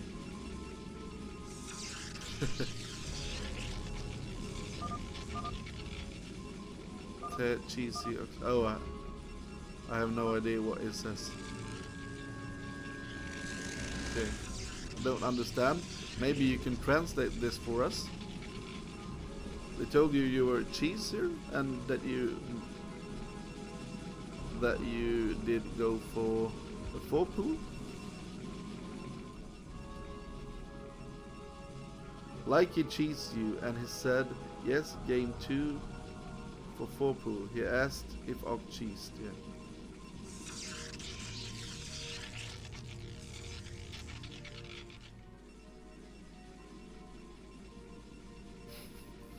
I think that what Goosey Duck did with that cannon rush, you should not be talking about the cheese play if you go for a cannon rush yourself. And I thought that wasn't a 4 pool, that was like a 5 pool, right? Was that a 4 pool? Wasn't it the 5 pool? Yeah. But of course, the 5 pool is a bit cheesy. I agree with that, but yeah. I think when you see a 5 pool that early, you could have hold it. Actually, I think that he could have hold it. I would have hold it. He needed to glitch and he didn't. That's his bad. I saw you try a 4 pool in one game versus I don't remember who it was, and you straight up died. So yeah, I've seen you do that versus Protoss players and die. So yeah, let's see here. Zen and Goosey Dog are going to meet up here, and they are doing the same build, but Goosey Dog are cutting a lot of probes here to get his build up. Okay. But this is so even colors, I can't really pick them apart. I'm sorry to say. Okay, here we see... Oh, one Sealot going down for Goosey Dog actually. So the micro is a bit better for X-Gen, but now, okay, sorry, maybe I was wrong here. Okay, this is a good strat here for X-Gen to make a pylon here, so he can't move out with his units. But right now we already see Goosey Dog having a lot of Sealots out, and we see 2 more Sealots here for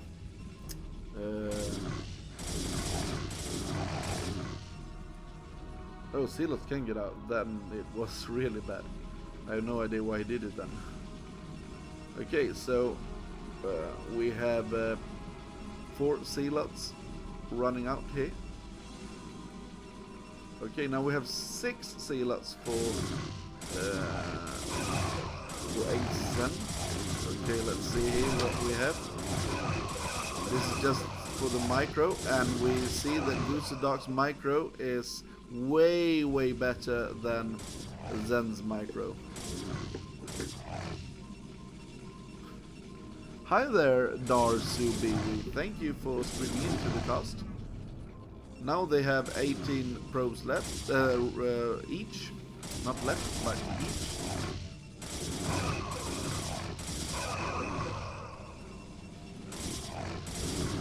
Okay, this is going very bad for our green player D and Zen. So I will just type down at group F the second player that will go through here. The group is Goosey Dog.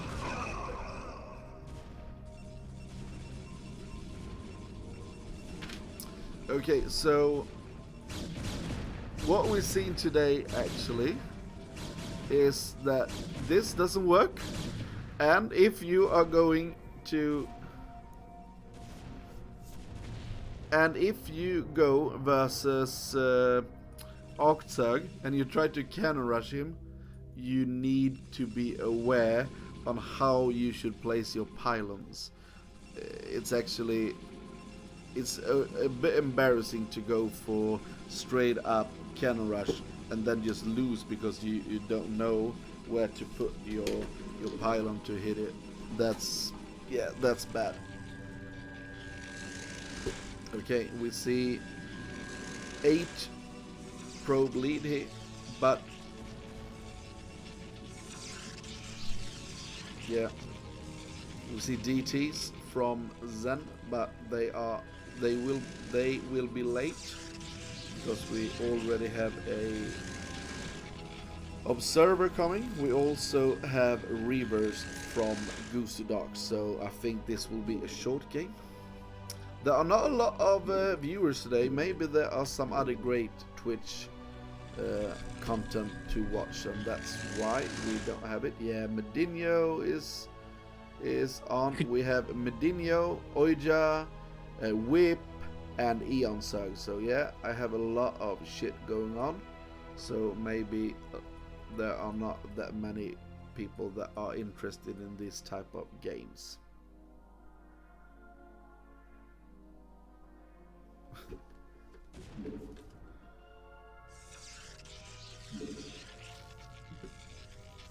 Yeah, thank you for being here instead then, officer.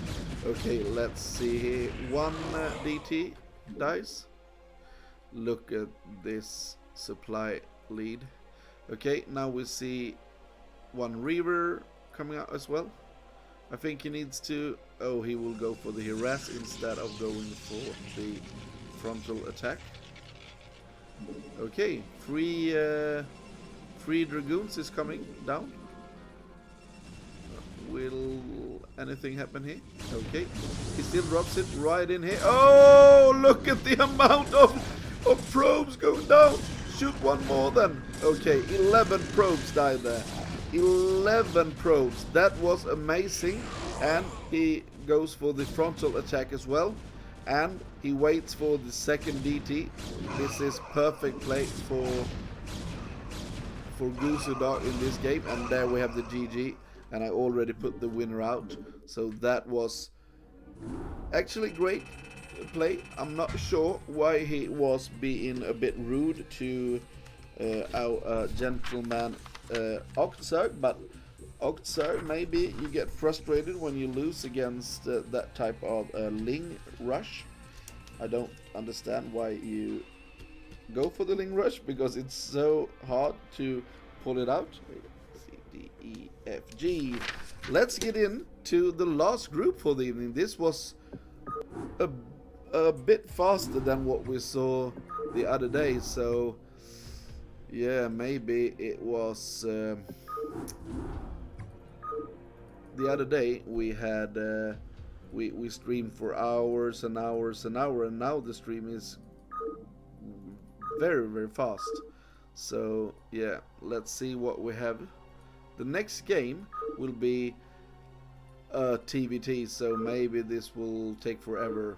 So we will have the first game, and that will be Thebis versus Faceak. So yeah, let's see how long we could wait for these games to be panned out, because now we will have a TVT, ladies and gentlemen.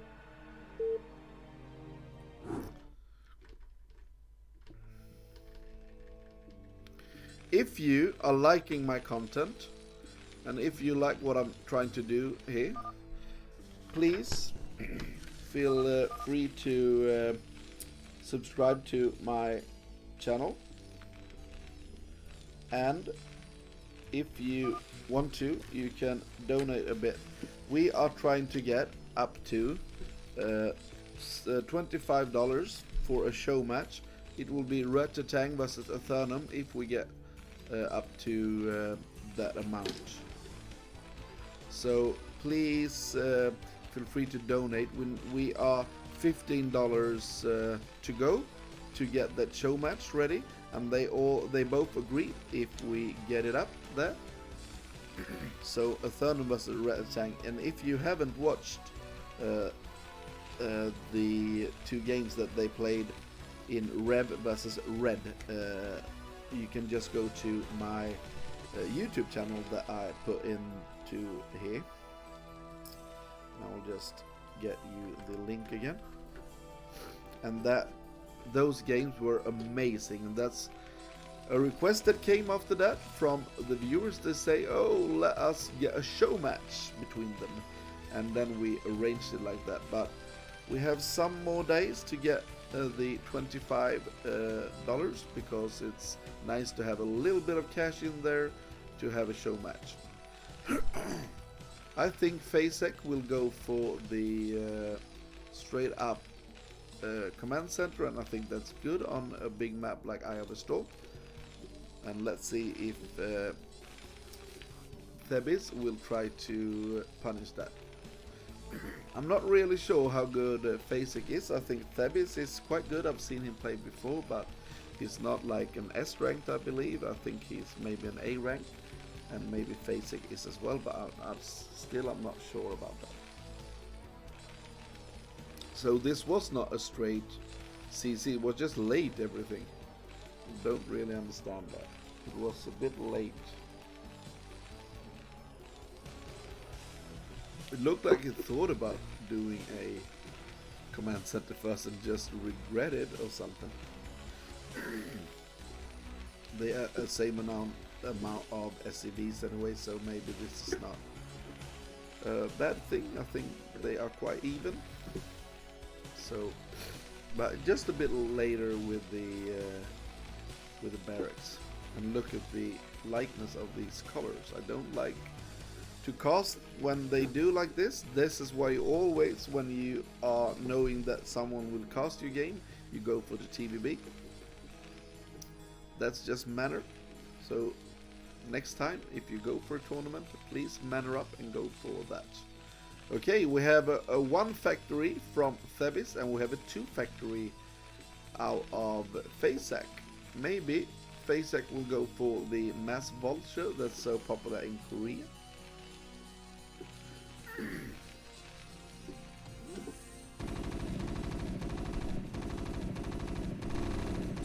Okay, he gets a full scout here, Faceak. Maybe not a full scout, but a great scout anyway. And we see a command center coming down for Thebes. Let's see what the follow-up will be. Will it be speed, vulture speed, or will it be some type of oh, it's 2 machine shops. Interesting though. We have a tank coming in for Thebes.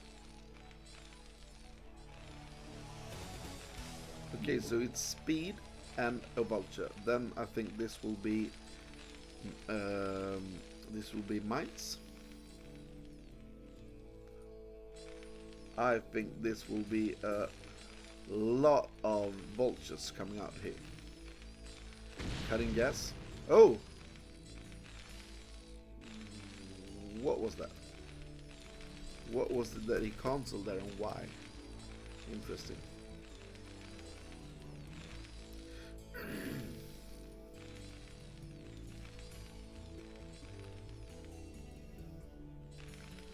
Two vultures out. 3 vultures out.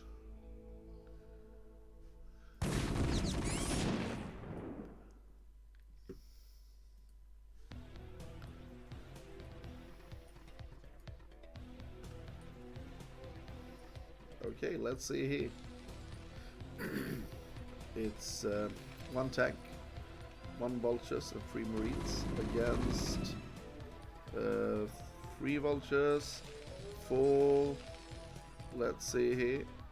We have 4 vultures. Let's see. Yeah, a bunker is coming up, but it's not attacking. Okay, now we have 5 vultures, but no attack. Just taking it slow. I think that he wasted the opportunity here for the bust. Okay, he will get the tank, I believe. No, very good micro. And I think Thebes is now in a huge lead. Not in a small lead, a huge lead actually. That was not what you wanted to see here. From Facing. He just waited and waited and waited too long to get the attack done, and now we actually see what should happen is a lot of vultures coming here for Thebes, and I think he can just overrun him because he is at 3 factories. GG. Very, very fast game here. Oh, crazy game. That is not what you are used to when you have a TVT, that it's going like that. And I think Faceit just waited too long before the attack arrived. So that's not actually what you want to see. Okay, let's get into our next game in this series to see who will get out on first place in Group H.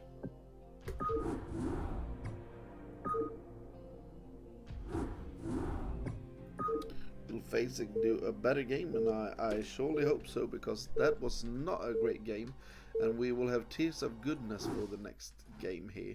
And Thebes just played like a gentleman there and played real well. So let's go for the next game. Very manner from both of these players. We like that, of course. Okay, So we will introduce our players. We have Thebes in the blue color, and in the light blue color we have Thebes. No, sorry, in the blue. Shit. In the navy blue we have Fasek, and in the light blue we have Thebes. And I can't switch this, and this will be tremendously hard to recognize.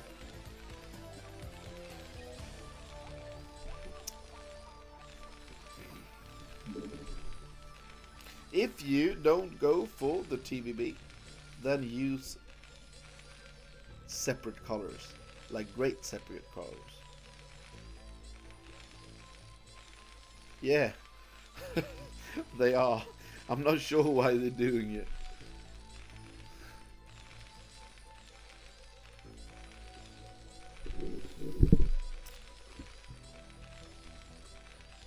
And tomorrow, ladies and gentlemen, there will be BVC Goose League.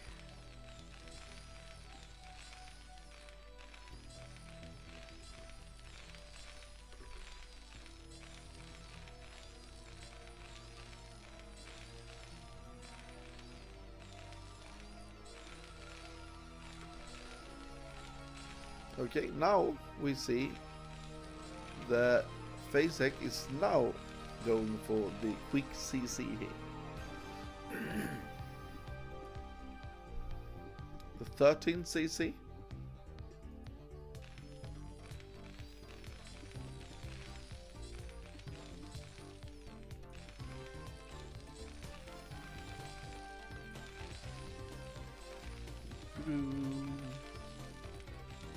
Some people say that they think that the best music of StarCraft is the Terran music.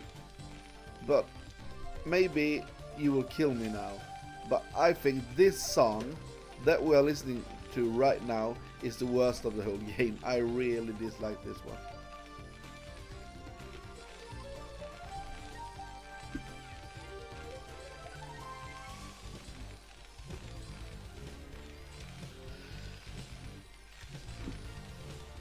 I'm sorry for yawning a bit.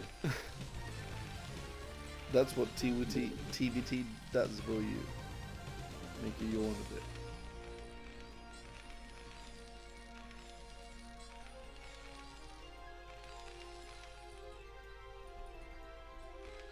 Okay, he's getting the fast expand up, so that's good. So now we have the expansion. Now he needs to get some factory up so that he won't lose to the pressure that will come here, the one tank pressure. This is quite normal, but what will decide a lot of the game is how well this push will go. It's very normal that you see the one tank and some marines. Sometimes, okay, the follow-up here is an expand, so it's not like hard push. What you see sometimes is you go for more gas and you go for a 2 factory hard push. This is the 1 factory and quite a hard push though, but he need the tank to attack the bunker, and then you use the marines to kill the SCVs covering the bunker. If you go in with the tank a bit, and there's only 3 marines in the bunker here, so he could be able to do a bit of damage here.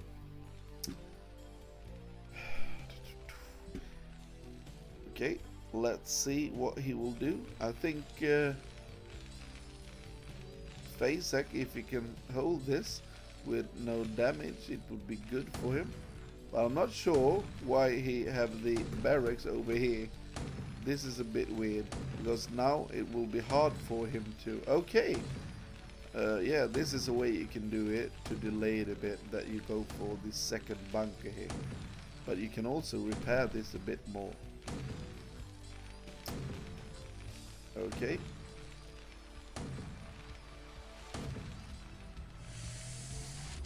Yeah, we will see, and we will see the siege coming up.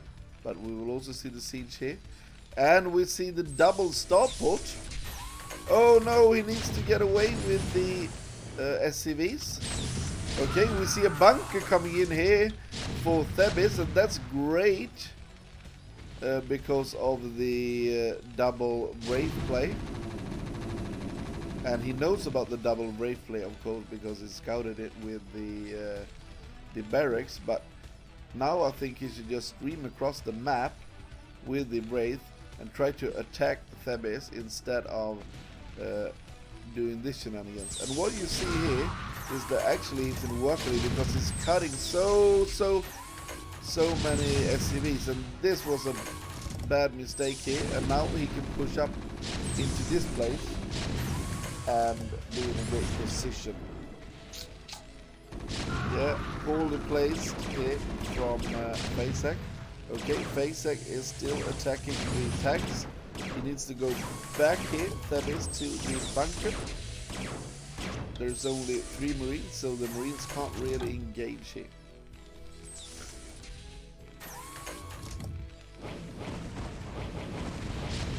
Oh, what? No, no, no, no, no. Fasek. And look at this.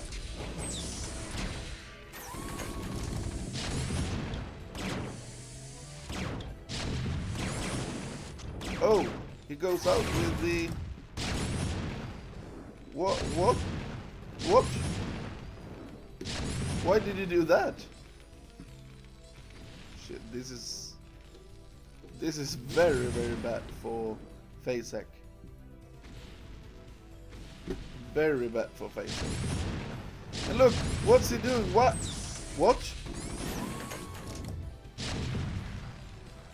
Is this broken?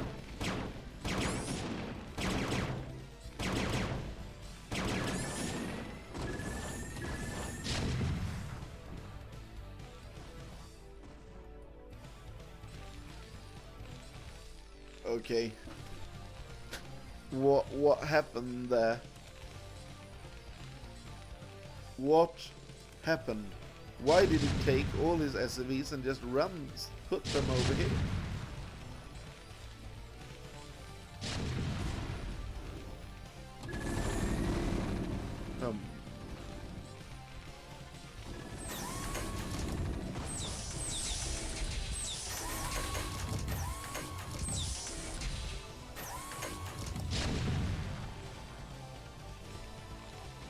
Okay, let's speed this up. I believe it's over, right? Oh, let's see. Now we see the Brave coming in here. And that's very, very good for him. But yeah, he needs to keep on attacking.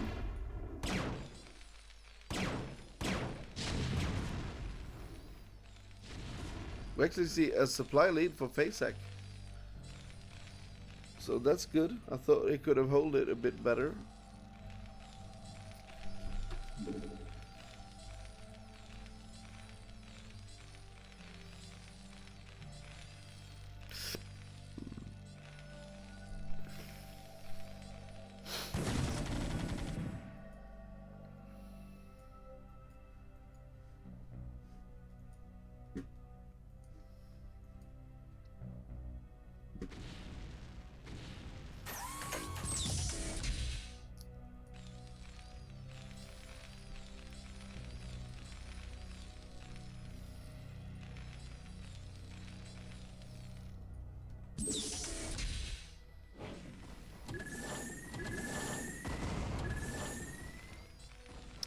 I think that Thebes is in a great position though, but I think that it would have been great if he took the third, but he will take a ninja base up here.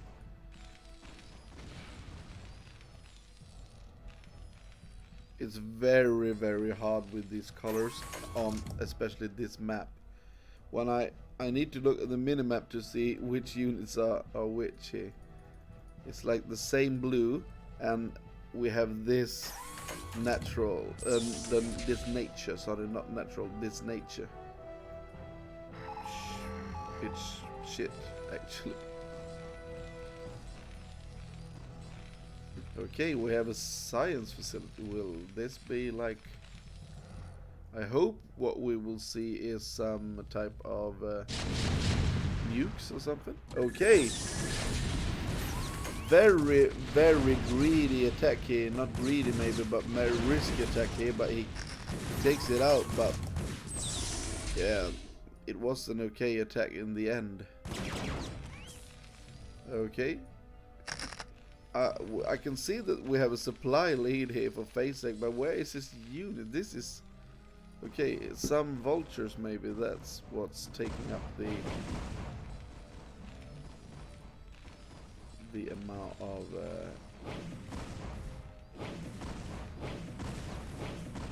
supply, and we have 2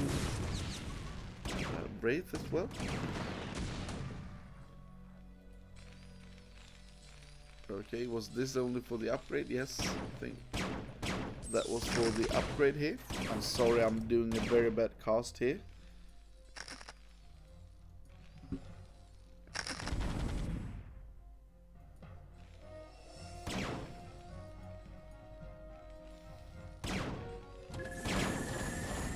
Oh no!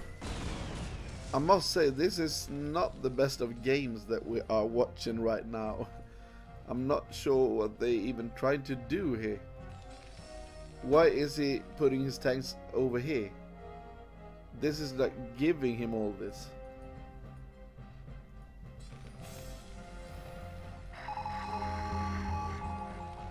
Okay.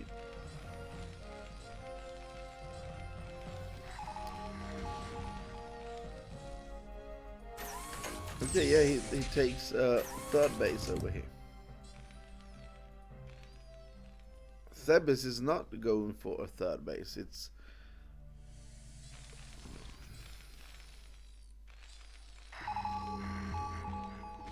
now FaceTech is in the supply lead, but he's very spread out here, and right now I think Thebes will soon attack into him because he's so spread out. He can't hold this, I believe. Yes, now he will just gather and kill the tanks. So what you do is you go in with the vulture first, take the hits, and then you just go in, and it doesn't even need to siege here because there's so much units for him at one place. And now I don't see which units are which here. Okay, here we see Thebes units. Okay, now we see a lot more tanks over here, only 3 tanks down in the natural, but we have 2 on the high ground, so I think that he can't engage, but maybe he can just deny this third base if he wants to. Now he will try to take his own third.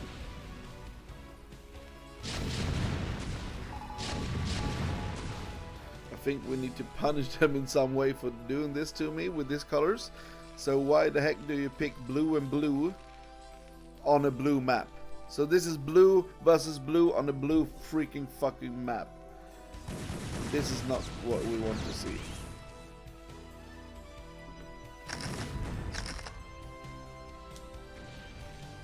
We see 1, 2, 3, 4, 5 against 4 factory. Okay, we see a vector built over here. We saw it before, and now he's using it. Oh, now we try to just repair that as a crazy person. But it works, but the problem now is that now when they are in range, that yeah, he can just kill that, and now nothing can defend this really. So he will just lose this. And what we see right now is that Thebes are really holding this position. This is very hard to break. So what he needs to do is go across this bridge or to try to break in. Yeah, and that's what we see right now. Now he's breaking out of this. Oh no! You can't do it like that then. To lose a lot of tanks versus mines if you want to break out. And what you see right now is him even trying to take his third gas anyway, because here is so denied. Okay, so 5 tanks here, a bit of tanks here. Now we will see a big drop, I believe. So where will he drop? I think it's a good idea maybe to try to have all your units and try to break this out, but he will try to take this out instead. Let's see if this will be okay. We have 1 turret and 1 Goliath, so let's see here.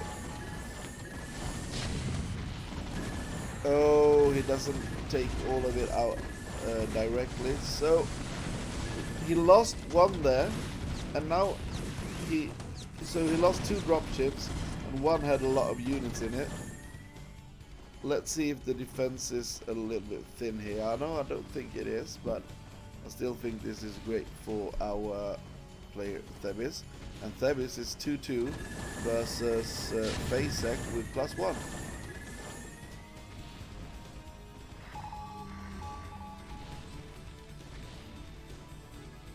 Okay, we have 3 dropships. Will he try to use that? Yes, we see a reinforcement of this position here. And if he stabilizes now, Fasek, he can actually get into a great position if he stabilizes.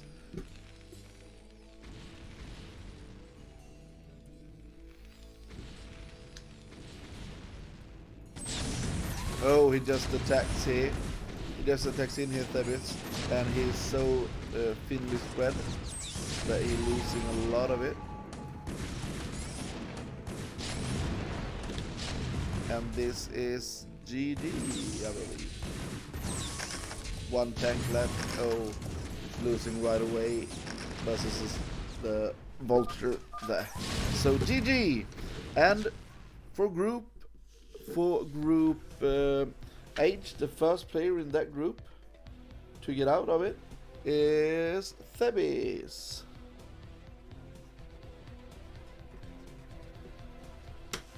And now we have the last game for the evening, ladies and gentlemen.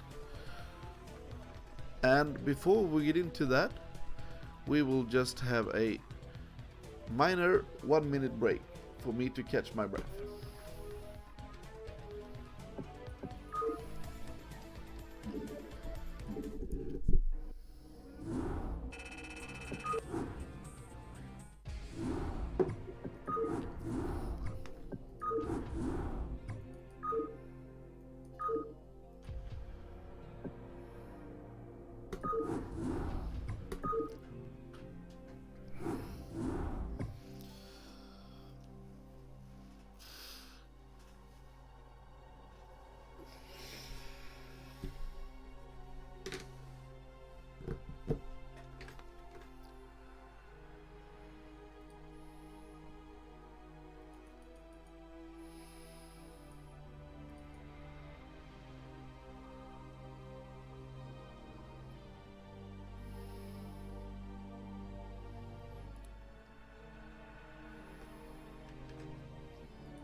Welcome back, ladies and gentlemen, and now we will get into our last game for the evening. I'm not sure that I have any viewers left. If you're here, please say hi to me in chat or something. It looks like all the viewers are just rapidly leaving this. So let's see if we have anyone left. This is on Tau Cross.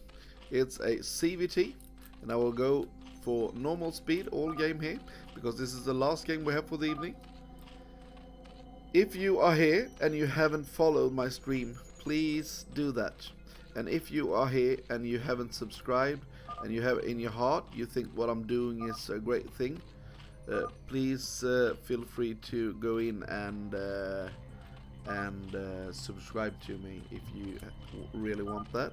If you want me to be able to continue all this, and if you want to see a Thurnum versus Ruttertang, please go in and donate a bit.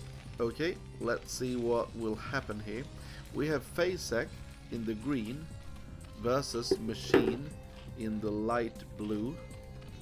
No TVB, but it's not that important now. Okay, we will have Fasek going for a cheese build.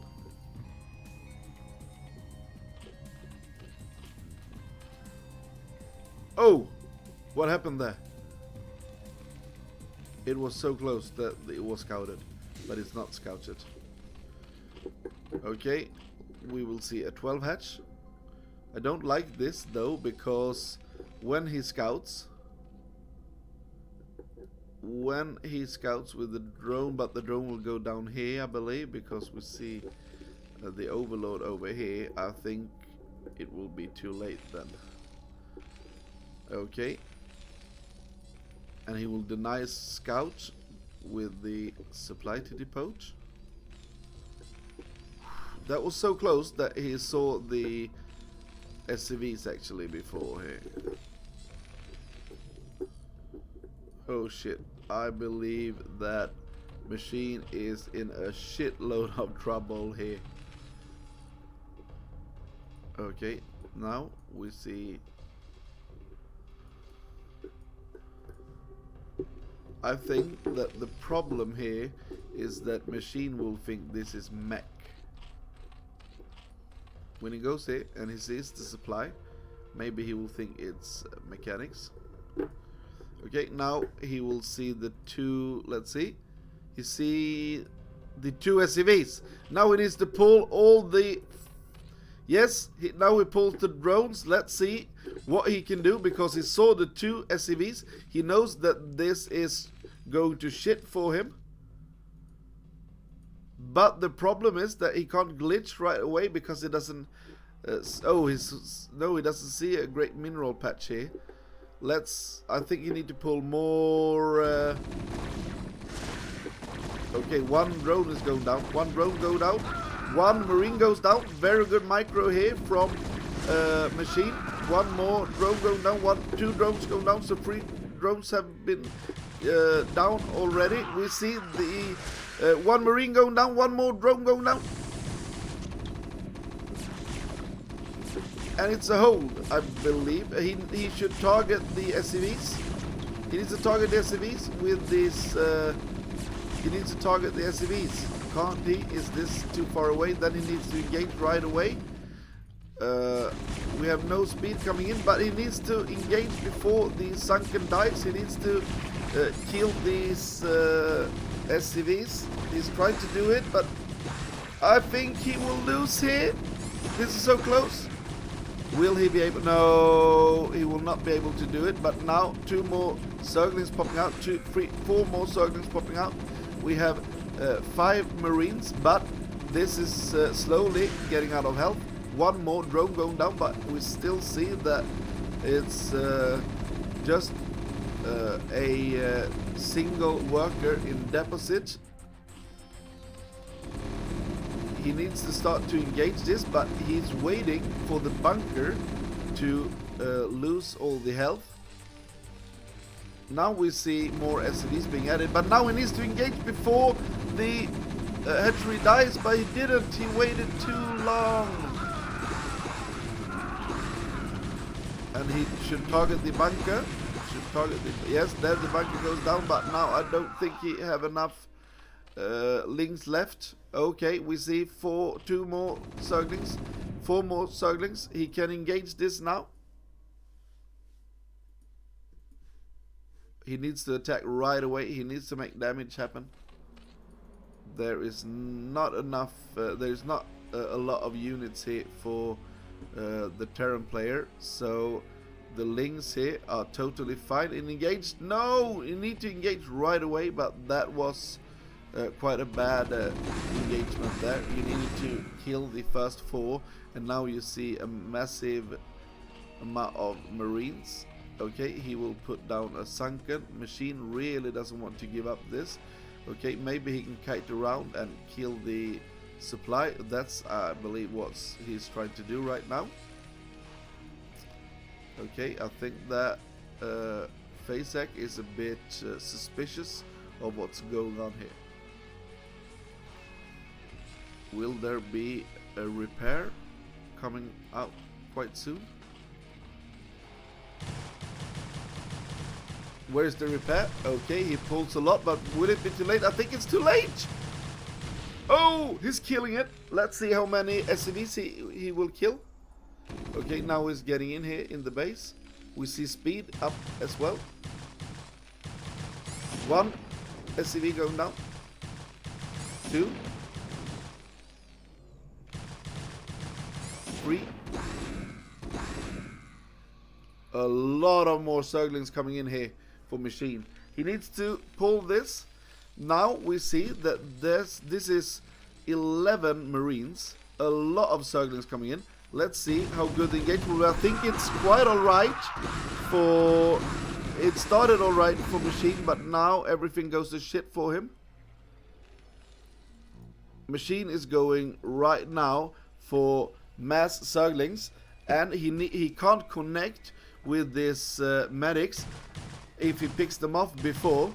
Now I think it would have been a good idea to make a bunker or something. No! Now they connect. And that's not what you want to see if you are Machine here. You don't want them to connect. So now he's waiting for the next units to come out. And that is a fire bet. The first fire bet doesn't fire whatsoever. 2 Zerglings are going in for the counter attack, and that will kill maybe some SCVs.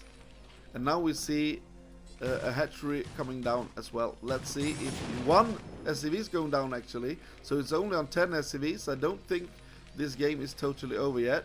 And now he started to engage the barracks. Will he kill more SCVs? No. Not more SCVs right now. Okay, this barracks is going down. He lifted it up so slow. Very slow lift off here. Okay, still links in the base. We soon will have the stim pack coming out. Okay, he's trying to get more Zerglings out. So he will really try to engage this type of army, because he knows he can't make more in quite a while. So if he engaged the army before he can get a lot of units, this will be great. And we see that there is no energy left on these, so if he gets a great engage here, maybe the Zerg can do a lot of damage on this. We see actually an engineering bay coming. He is afraid of what's going on, and now we see some units over here as well. He's not attacking with them. Okay, we see him stim, and he waits for the stim to wear off, of course. Why should he engage that? 1 more stim. Now he's over-stimming the army.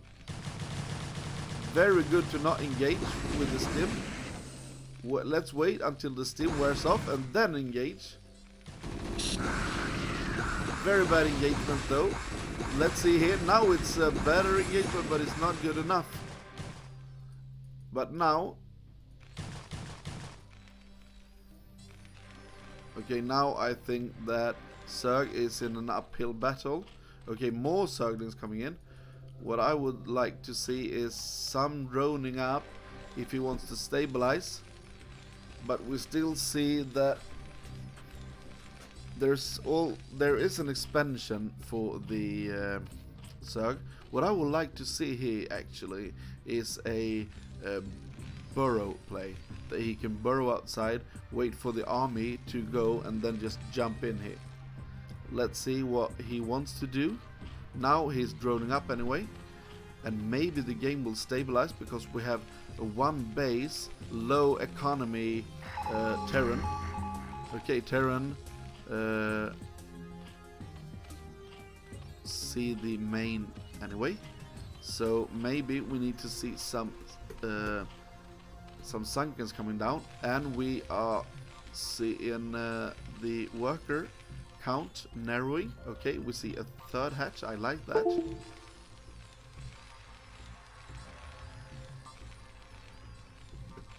I like that. Well, okay.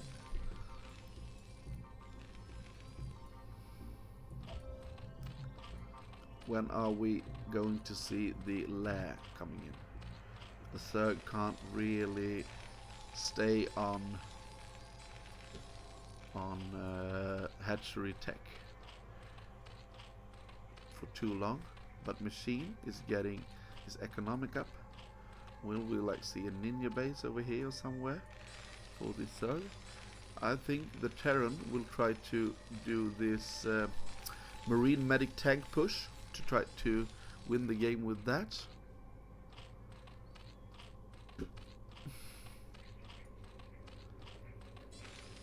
Look at the time here, it's 12 o'clock. Okay, we add a third barracks here actually. The problem that I see for Machine is how it will be possible for him to hold against this. And we also see the +1 on its way. What will the tech choice be for our Zerg player? He's still adding drones. He's actually ahead in worker account, and now we soon need to see the Sunkens come in here. He's a good. He has a good amount of workers. Now we will see a Spire. The problem is that we also will have vessels coming in. Now we see the first tank, and how can he kill this army? That's a bit of what I'm thinking of, because he doesn't only need a defense, he needs to have a good army to be able to engage. Okay, one more sunken here. Okay, it's a bunker coming in here. Oh, this is a lot of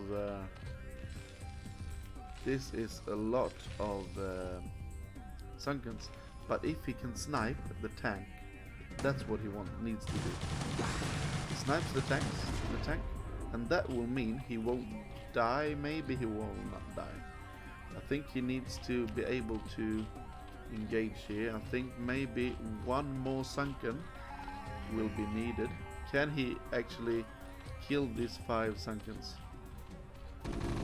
Will he go in for that?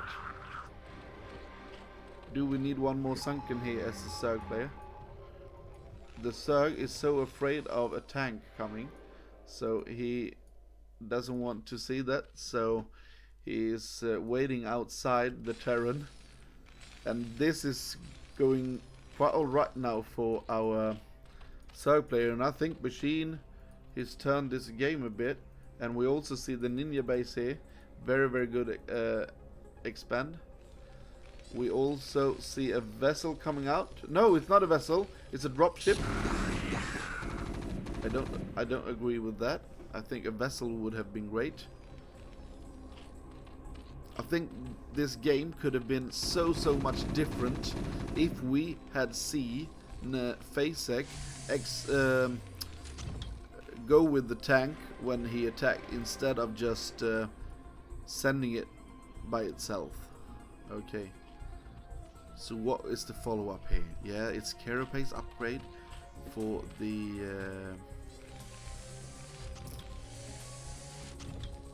oh shit, the drop here. Okay, let's see what's going on. One SCV dead. Will the drop be amazing? That could change all of it, but we have one sunken in the main, and that is a huge thing against this drop. Look at Facek's amount of SCVs. He cut so many SCVs.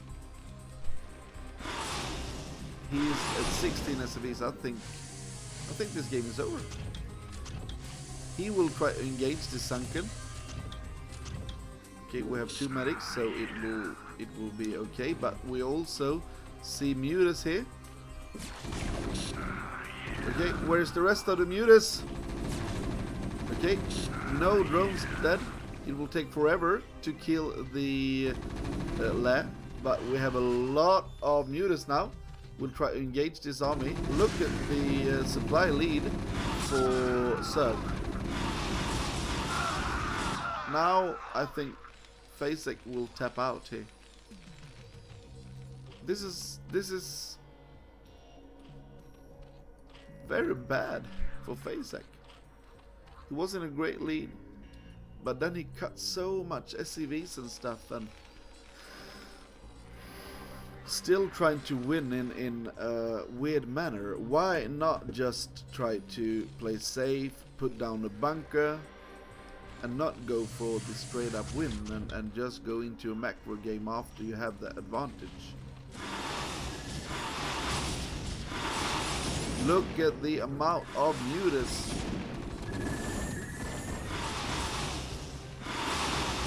Machine did this so tactical, so tactical. It was like, don't stress it, we need to see it. And the sniping of that tank was huge for him.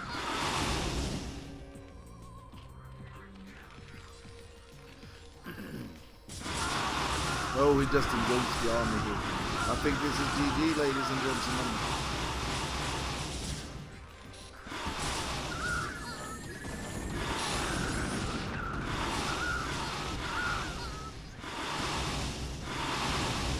Yes. Basic throw the game a bit, I believe. Machine slowly crept back in it.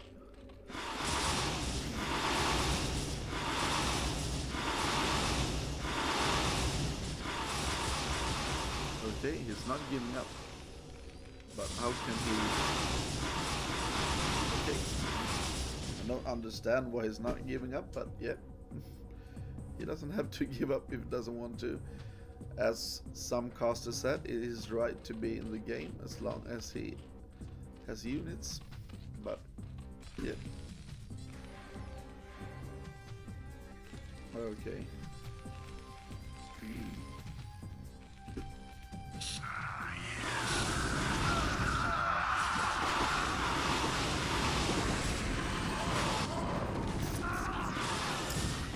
So there we go, ladies and gentlemen. Machine will be the second player for the group to pull through. Okay.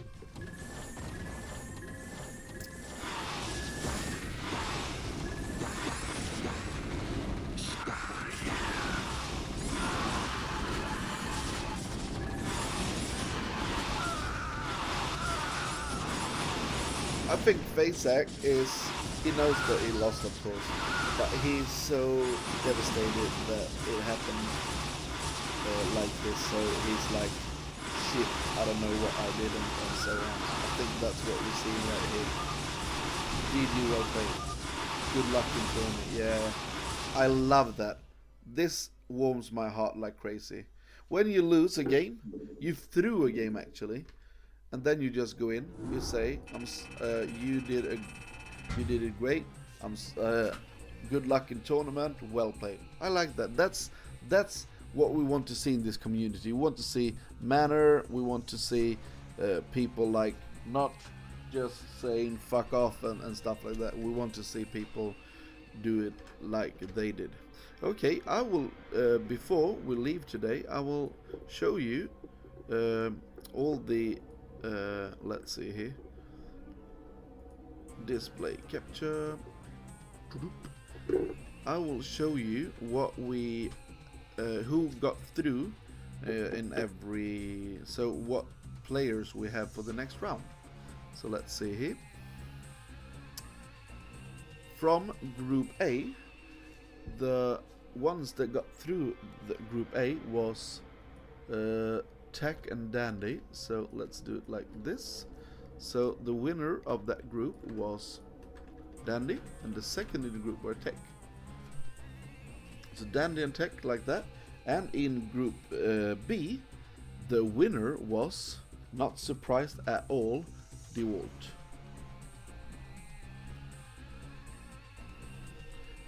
So DeWalt was the winner in Group B, and Dreamer was the second in Group B. So let's go for the next group to see here. The next group we have Agistol actually winning the group here, and at the second place we had DM Whip. and Agistol played very nice here. So yeah, that was great actually. And then we had 2 players from Group D coming in here. That was a Thurnum. Oh, sorry about that. Oh, look, I'm destroying it when I do it like this. It doesn't look good.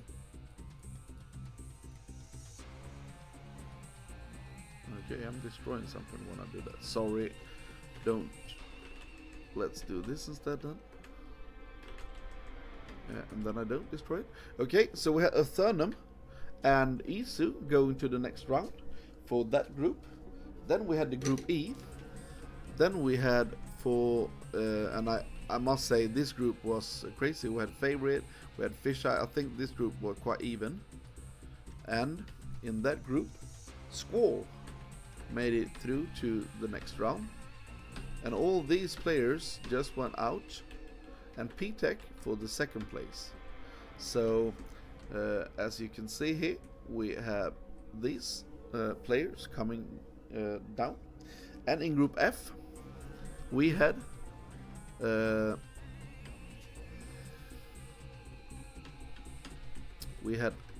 Octserg in the first place, and in the second place we had Goose Duck. And these games were 2 really strange games. The first games when they played one another was that Octserg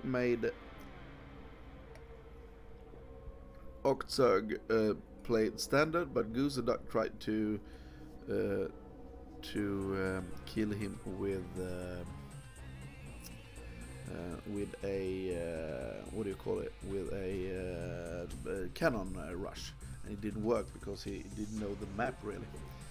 Okay, next here we saw D and Max go for a crazy good game versus Vody, and then it was a walkover from D and Max versus Oyaji. So, oh shit, sorry, I took too many people away. So actually, Vody was coming in as the Vody came in at first place actually. And here, look at this. This is crazy. We see Jesse going out, no a big surprise. Then we see Facek going out, no, maybe a bit of a, but not the biggest surprise. Then we actually see Thebis winning the group before players like SPX and Ratatang. That's crazy that we saw that. So this is the players that we have for the next round. Wait. Okay, let's go here. So for the next round we have the players here. We have Soul Dandy. This is the winners. Soul Dandy, IRK DeWalt, Nom Agistol, Athernum Rev, Squall, Oxerg, Vody, and Thebis. And then we have DM Tech, Dreamer, Whip, Izu, P-Tech, Kusadok, Oyaji, and Machine. And for me, when I just look at this, I think we have 3 players really sticking out of this that are my favorites to win the whole thing. That will be Dandy, DeWalt, and Oija. But Oija coming in for the second place again. Let's go and look at the groups here and how we came to all this. Let's see if I can find that for you guys. What do you call it? The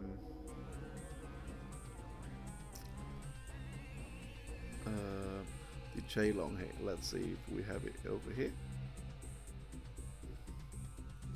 Okay, this is the round of 16. We're not there yet, but maybe I can find the round of 64. That's what I want to see. Let's see. Here we have it, I believe. Anyway. Okay. Xebdo. Sorry about the language here. No, this is not right. Shit. Am I very stupid? I think I am.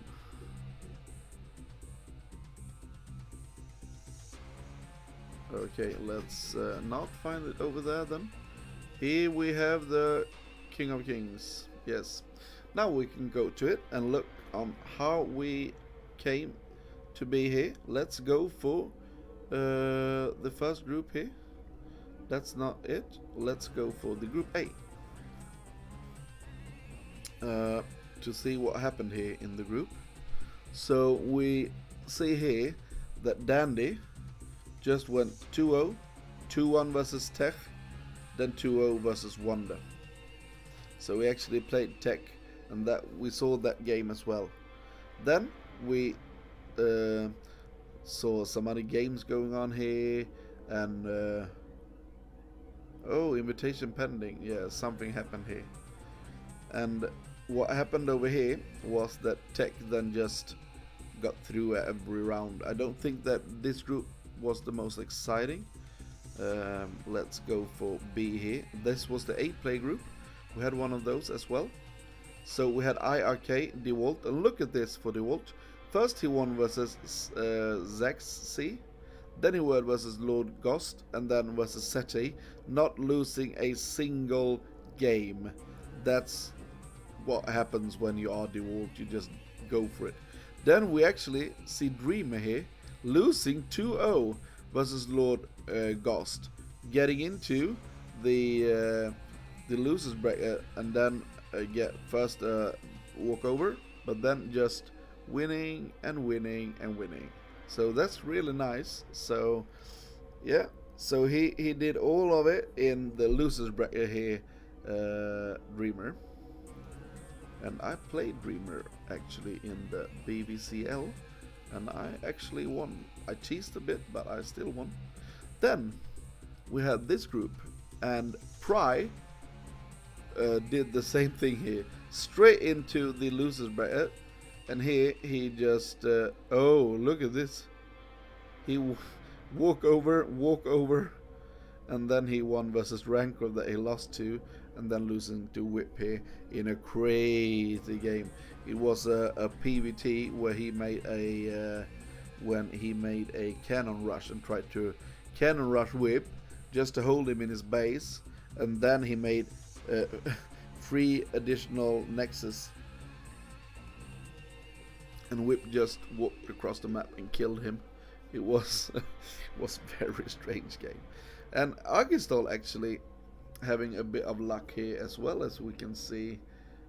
He coming into the second, getting a walkover. Oh, I don't like this, getting walkovers like that. So he just won one game. Walkover. Agistol just won the winners bracket final. That's actually shitty. I don't like that whatsoever. I must say, yeah, this is not what we want to see when we have tournaments like this. They should be ashamed, the players in that group that didn't arrive. And let's see here. Okay, so we have Athernum winning 2-0, then getting, you see here, then getting a walkover and winning versus Easy 2-1. So yeah, still that's not good. That's not what we want to see. And Izu getting through to the next round, and it's a Nomtos just left here, so we see the same thing happen.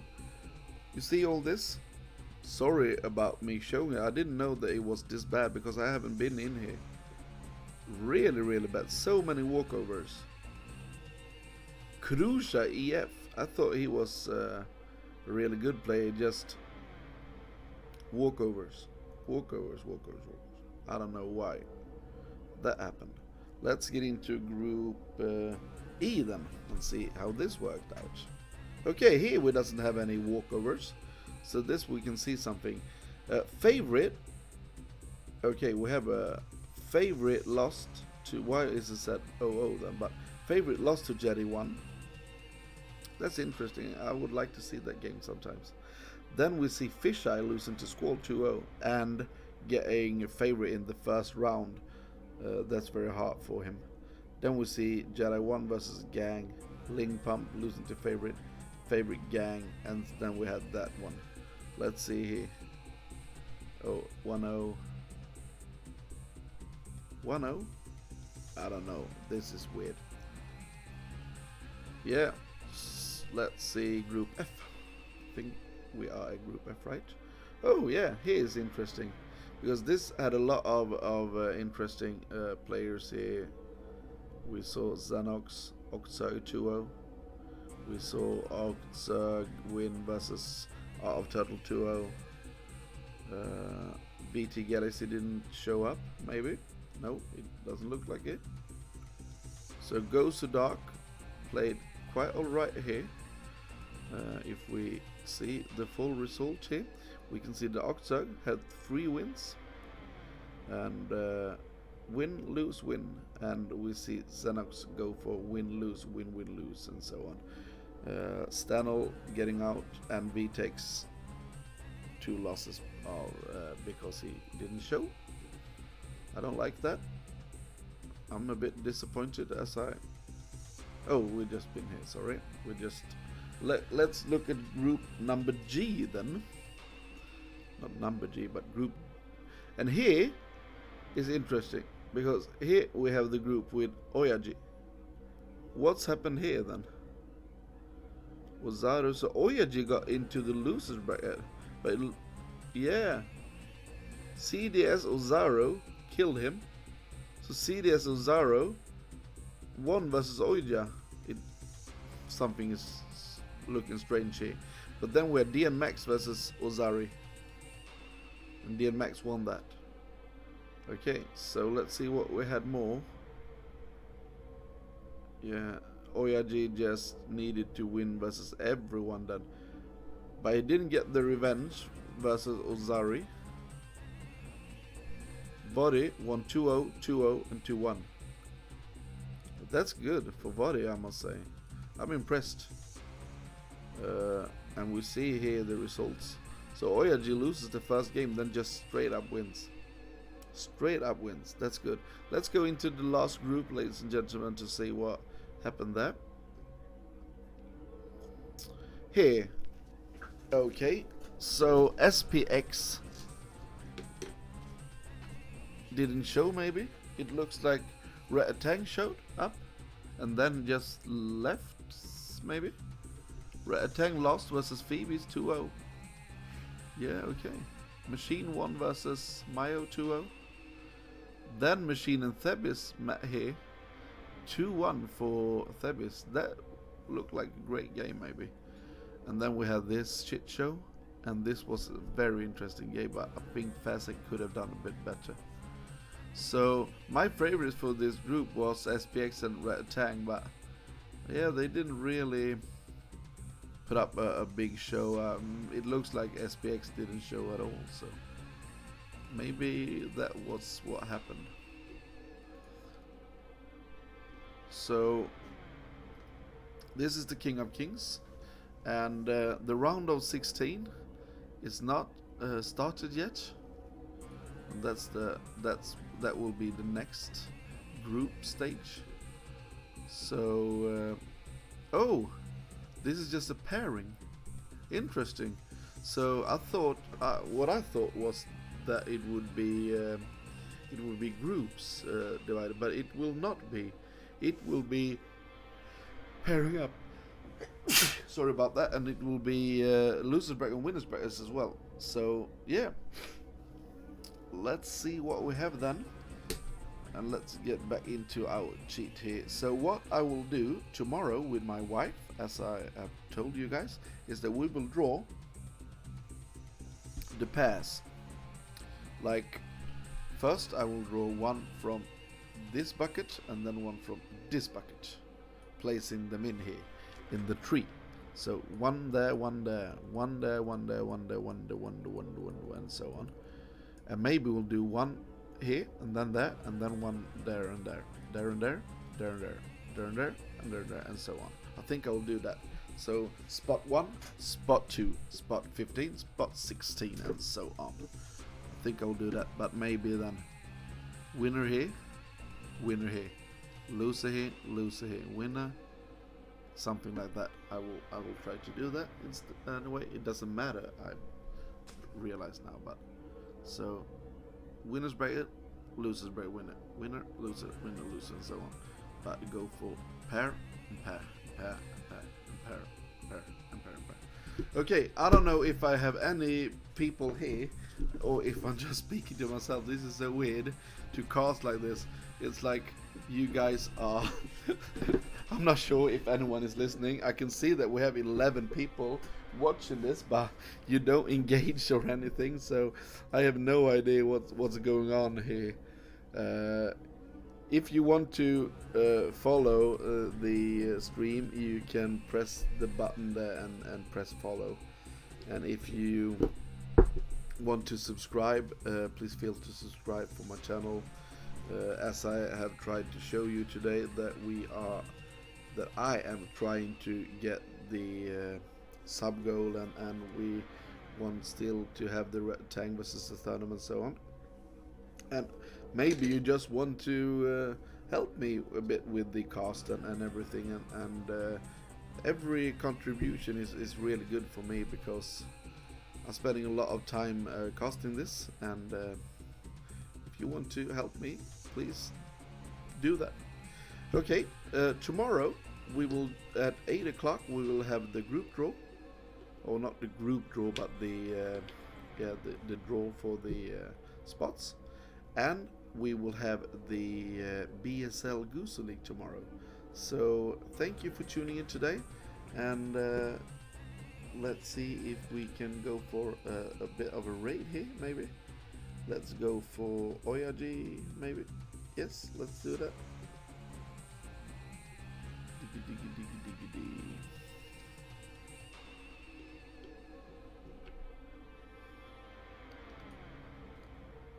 Okay.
I long for vengeance.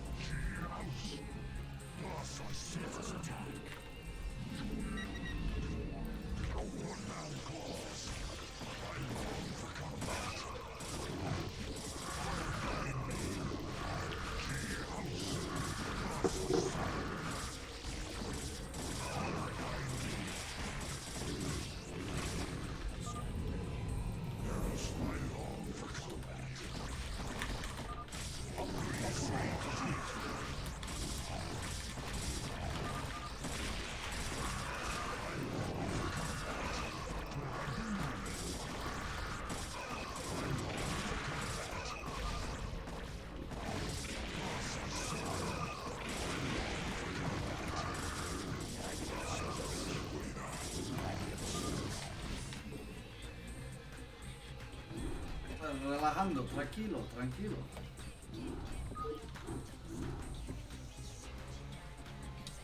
Revolution Beer, thank you for the raid.